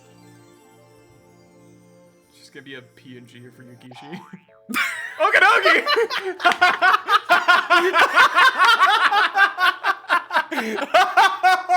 What the fuck? It's just Okanogi! It's literally just Okanogi, man. I just Good work, everyone. I'm Ryukishi07. Well, we've had nothing but long chapters so far, so it's nice to have short ones once in a while. Dude, what the fuck is this, man? just confess that it was easier to do the work, Nyari. Hello, I'm Yata Zakura, and it looks like I won't be getting a paycheck this time. Well, leaving that aside, with Higurashi having come to a close for now, 07th expansion is finally spinning headlong towards its next work. I wonder what we should make next. That said, time for emergency commerce on what our next work should look like. Oh my god. Meep, didn't we decide on Umineko when they cry? Hello, I'm BT, the pasta star. Indeed. Do you want to give him his voice? Yeah, I'm very lost in everything happening me right too. Indeed. Oh, Spock, there it is, indeed. I've given it the temporary title of Umineko, and come up with a direction for the story. But is that really what we need? Ryukishi 07 will throw all kinds of ideas, one after another, into a pot, in order to make an even more enjoyable work. He'll boil them and stew them together, then leave them overnight, and curry the next day will have to be delicious. That's more like yaminabe than curry, Nyari. And sometimes it tastes better when you don't mix anything weird into it, Nyari. Come on! Staying on the defensive will get us nowhere. All interesting stories lead to cooking. Exquisite preparation, a harmony of spices, a secret ingredient beyond imaginings. Elevated to the highest heights, they become a wonderful flavor to move the hearts of men. To do that, we'll all research interesting stories from past and present, from east and west, and extract their essence. Dante's Inferno. By bringing them all in, we'll write a spectacular story nobody would have imagined. Meep, I feel like this will lead us astray, but I think it's an interesting direction. How naive, Nyari. I know how this will end, Nyari. We'll think of all sorts of ideas, and then other famous titles will just fly at us. Like, this is just Tsukihime. And that's just fate, Nyarin. Then what about this? If we keep mixing interesting essences, we'll arrive at a famous title in the end. So instead, we'll do the opposite. Throw up those famous titles in themselves and mix them up all alchemy-like. I have no idea what you're talking about, Nyarin. But in short, you want to riff off a bunch of popular works, mix them up, and maybe come out with something new, Nyarin. Curry rice, fruit punch, and strawberry shortcake. Children love each of them on their own, but if you mix them all up, nobody would eat them. Are you sure? Are you perfectly certain of that? Why don't we try? Curry with fruit punch is totally fine with me. Wild alchemy results in numerous chemical discoveries. Even if we get nothing out of it, we might learn something from the process. It is our mission as 07th to shamelessly test it all. It's exciting. It's what we were meant for. There's a water fountain next to you, so I'll wash out your mouth with mud. I like how the three of them decide to represent themselves as Okanogi with the drip, Yakuza Oishi, and Cat Rika. He just says Nyarin every time. If I eat curry makes the shortcake, I'd want to wash out my mouth too, Nyarin. But I figured out what you're trying to say, Nyarin. It's good that you understand. With that, we'll go to a recently popular. No, wait. Popularity doesn't matter. We'll all say that what titles we're into recently, then throw them in a pot and boil them all up. Alright, first must be you, BT-san. Meep, it's very difficult for me to pick up one of them, but I guess I'll go with the safe choice and suggest Rosen Maiden, I think it is. Alright. Oh, safe choice. I think not. You got right into the point, Nyarin. A heaping helping of tsundere heroines is just what this age needs right now, Nyarin. No, that isn't all. It's originality having a hikikomori protagonist in a modern world where the problem is only whispered about. It's novelty having a figure itself in the age of figure moe. Be the heroine. And yet it still has gold-paved high-road Japanese boys can't help but yearn for a lover appearing without them doing any work. It has the so-called S, I don't know. the formula firmly in place, with an essence so perfectly aligned with the times. I could see why that alone would make it a huge hit. Yes, it is suitable for the next first ingredient in the melting pot Yeah, I think of it's 07's resonated. next work. The next Yatazukura-san. The next Yatazukura-san should take a turn. I have a bad feeling about what he'll say, though, Star. If you want a high road, you can't leave Jumps toys. I don't know. You can't leave Jumps toys out of this, Nyari. Whoa! I have to suggest Sakigake, Juku Narin. I don't know that one. Whoa! I knew it. The golden. It's jump. Shonen Shonen jump. The Excuse me. This is Ryukishi. They go. Voila! I knew it! The Golden Age, constructed by Jump, is also the Golden Age of battles. Any of us Japanese boys can attest to the fact that the catharsis of battle is engraved in our very genes. All those strong enemies standing on your way every episode, and you, alongside reliable friends, take down one foe after another. Normally, battle stories are weak in that having a single protagonist leads to the battles turning into the same thing every time. But by increasing the number of protagonists, they overcame that problem with variation. The composition of that battle serialization that lasted for such a long time, though different cards and situations each battle. I see. You could call it the accumulation of the fighting genre that Shusa has spent hundreds of years constructing. The passionate catharsis in its battles spans time and space.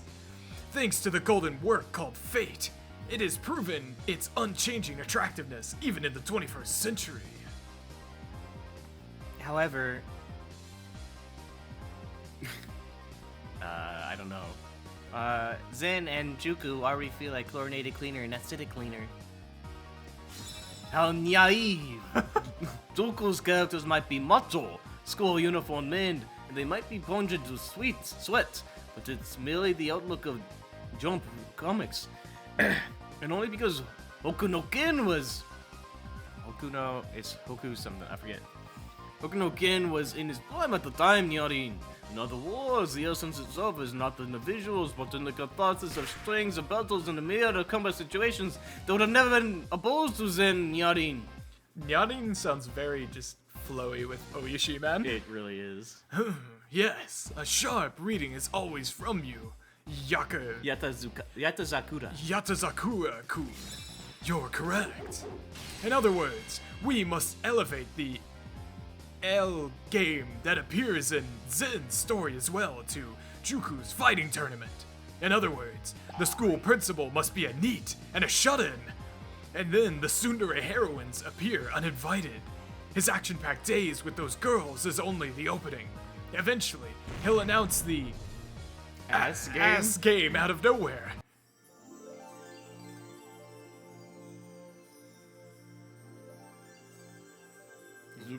Go.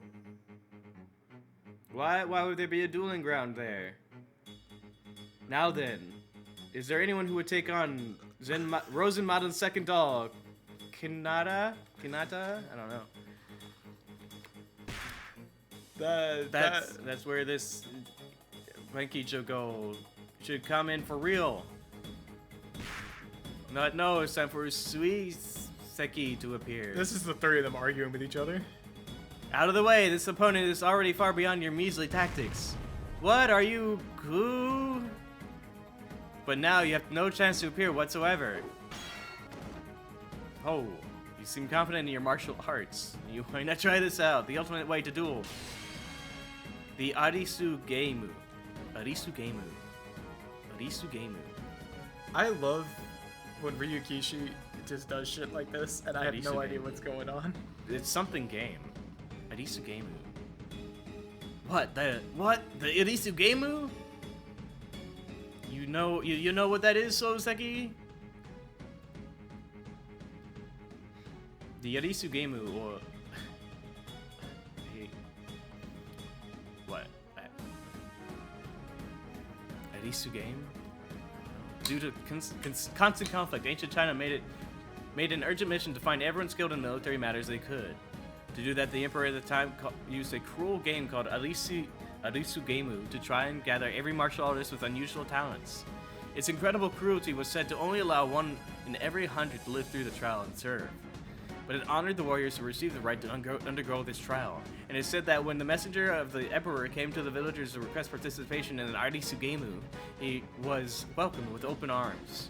Also, this messenger, according to the historical legend, wore a rabbit mask. And in England, Lewis Carroll, having gotten the idea from it, later wrote Alice's Adventures in Wonderland. What? But most people don't know it originated from Arisugemu, from Minmay Publishing Company, Ginsama, and the lactic acid bacteria. What?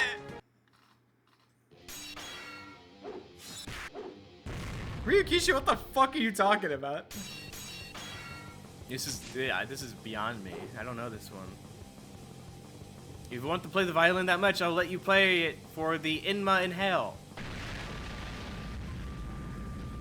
I did it. A stunning turnaround victory for Uku. Woo! Did you see that, Suigen? Yeah. Take a hint already and surrender. Cuckoo, what fools! I've only been using my low-rank minions.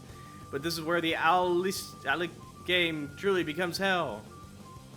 Fwahaha. And that's what the story is going to be like. Thank you, Ryukishi. Amazing. Meep. He's Googling? Yeah, I don't know. There's no way to 2006?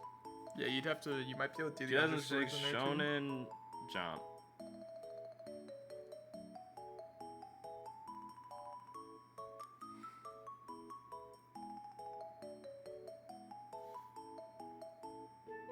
I have no idea.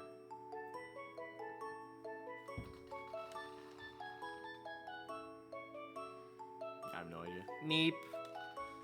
I have no idea whether that's a novel idea or a horrendous one. It's novel, but nevertheless, I feel like some other circle has already written some things like that. Yes, I'm sure another circle has already thought of this. But we're not done yet. We still only mixed together 2 things. With a 3rd thing added to the pot, we'll have something horrendously novel. Meep, a dryad's beard could probably do it. We'll be looking forward to your help, Star. List up is Ryukishi-san. What kind of work will you suggest to us, Nyarin? I like to think this is verbatim how he came up with Umineko. He just sat in a room with 2 other dumbasses and then just pitched a bunch of shit, and they were like, alright, bet, this is Umineko, let's write it. Right. I'm glad you asked.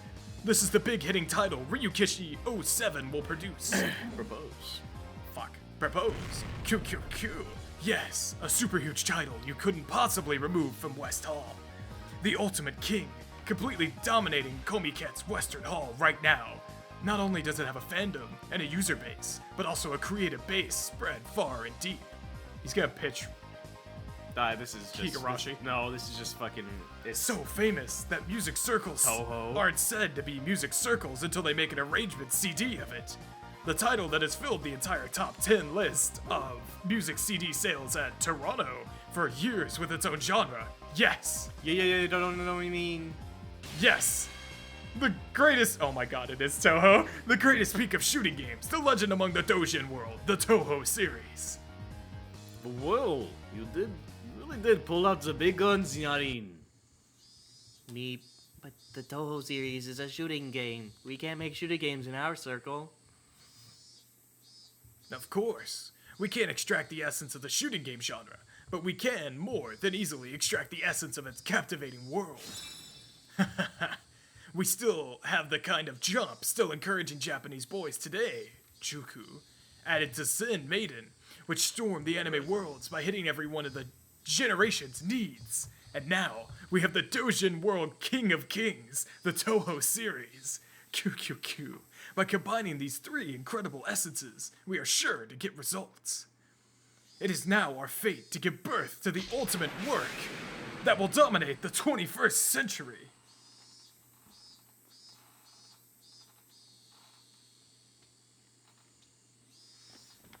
I don't know what the fuck. I understand your logic, Niarin. But what part of the essence do we suck out, Niarin? Like BT-san said before, we can't make shooting games in our circle, Niarin.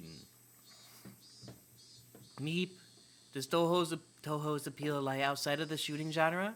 Would it be unprecedented? Would it be the unprecedented feeling of a mysterious world? That's another part people love. Indeed. It's a fantasy world where anything goes. Its unique setting, completely different from an extension of the so-called JRPG-style worlds that already exist, certainly stands out. After all, it has shrine maidens, maids, blazers, gothics, lolitas, sweet lolitas, and even Japanese lolitas in it. Even when they're all in one place, none of it feels unnatural in that world. Ah, Zune, I beg of you, make one of the new bosses wear a school swimsuit. And those outfits, normally impossible, are possible in Gin Soko. Kyo. In Gin Sokyo, throwing in another character is no problem at all. Ah. Please make the next new boss have a school swimsuit. I hate Ryukishi. Meep, I understand that Ryukishi plays it out of his extremely biased tastes, but now I know why he still hasn't unlocked the extra stages. Not with that wicked heart. To sum up what Ryukishi wants to say, is like this, right, Niarin? You can have all kinds of outfits that have suit our taste and taste all appear in one game. Yahoo! Yahoo! Meep, I would like to think there are other things we can learn from Toho, but for now, Ryukishi is referring to that when he talks about what we want to extract. QQQ! The gods will bow before us, for when these three elements are combined, the new world that results will bend its knee. Now, go! Triple god combination! Oh my god. Ryukishi, man! I'm not Japanese enough to understand this. Go. Well, why would there be a dueling ground here? Now come, I am the one, the only Suigen, the first stall of Rosen Maiden. I shall not complain. I don't care how much of you come at me at once. Oh, you meant fight? What do we do? Who will go? In that dueling ground, we can use all of our skills, can we? Coo, interesting. You seem confident in your martial arts, but you cannot prevail over me, Suigen. If we fought like this, it would only end with a boring conclusion, and that won't awaken the fight within me. Therefore, I, Suigen, will have a handicap. Well, what is she doing? Suigen is drawing a line around her. It's like a sumo ring. Huh? She can't leave the ring. Coo. I, Suigen, will defeat the likes of you without taking a step outside of the circle, and you can force me to even... If you can force me to even step outside of it, I will admit defeat and serve you while wearing a school swimsuit. Hey, with that condition, I accept. Why don't we do the same thing, then? What? Ku is drawing a line around herself, too. I'll fight without leaving the circle as well. If I take a step out, I'll admit defeat and serve you in a bloomers and a collar. What? Ku! Ku. You're quite presumptuous to think you can take on me, Suigen. You'll regret that soon enough. Take this. Rosen Maiden's ultimate attack.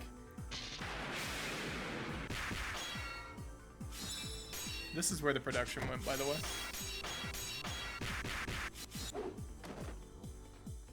You left the circle. I promise you exchange into a school swimsuit right now, right here, and serve all of us here. What? But it can't be. Erg.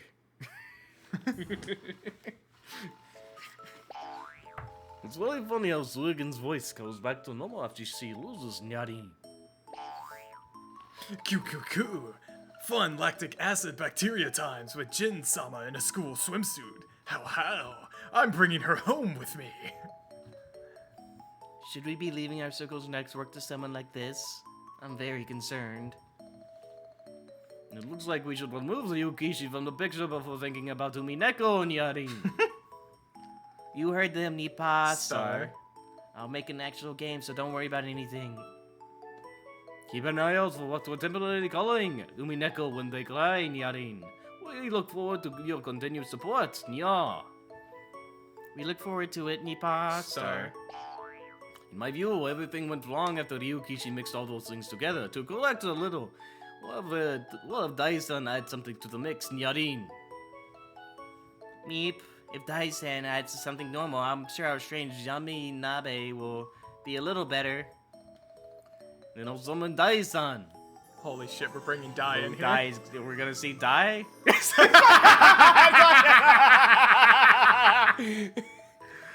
God damn it, Dai. Dai-san, it's been a long time, Nyarin. Oh my fucking god. Yes, hello, it's Dai. But really, what have you called me here so suddenly for? This is gonna go on for another 30 fucking minutes. Oh, we're gonna be here another hour. Meep. We want you to suggest a manga or anime that left an impression on you. I see. There are so many to choose from. What about Dragon Ball. Foo. Excellent choice, Dai Swan. Swan? Let's go with Rosen plus Frozen plus something something Juku plus Toho Toho plus plus Dragon, Ball. Ryukishi, let me out of your hell! There was a battleground there. Manga list. Just 2006. What the fuck? Put up a is brave this? fight, but for nothing, and now she's being jostled around. And then, the image of a girl with a dauntless smile. What? Are you Barasui QQ? You understand, don't you? If you lose, you have to play an embarrassing punishment game. Gahahaha. Shugen, you too. If you lose, it's bloomers, bloomers, bloomers, bloomers, and a dark blue and deep red with white lines. Haha. We're back.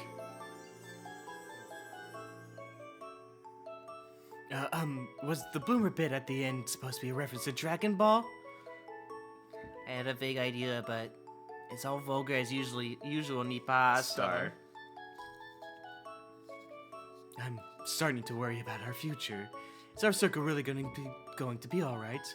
You might want to give us some time to consider whether or not we should stay together from now on. Please continue supporting our circle in the future and don't abandon us, Nyarin. Yeah, but Pixar go hard, dude. Nipa. Star. Oh god, it's finally over. Goodbye, Dai. I'll miss you. I'm glad you showed up for your 10-second cameo. I had no idea this fucking existed. That was fun. Little Ryukishi just shit posting. Do we have all the achievements? Shift tab. Oh, shift tab doesn't work. Yes, we do. Yeah, we got them all. Woo! Woo! I love Higurashi. Yeah. Yeah. Yeah. Woo! All right. Wow. That's been Ray. That was Ray. Yeah, I'm probably definitely splitting this up because this is a 4 fucking hour long video. Gonna have to compress it even to bring it over. Because Yeah. we Yeah, it's went gonna last be time, too it big. won't let it be this big. Ray fucked. Yeah, that was pretty I good. enjoyed every part of Ray, start to finish. Great to have an all-cast review again, man. Mhm. Favorite part of the game. Next time is not Umineko, unfortunately. It's gonna be Ho Ho. Plus, Yeah, Hope Plus. which is like technically Ho is like the bundle of everything together, but then I don't know what else is. But what Ho? I just don't know what's in it. I don't know. We're gonna find out. We're gonna find out. Okay, next time it's gotta be Ho Plus. Bye.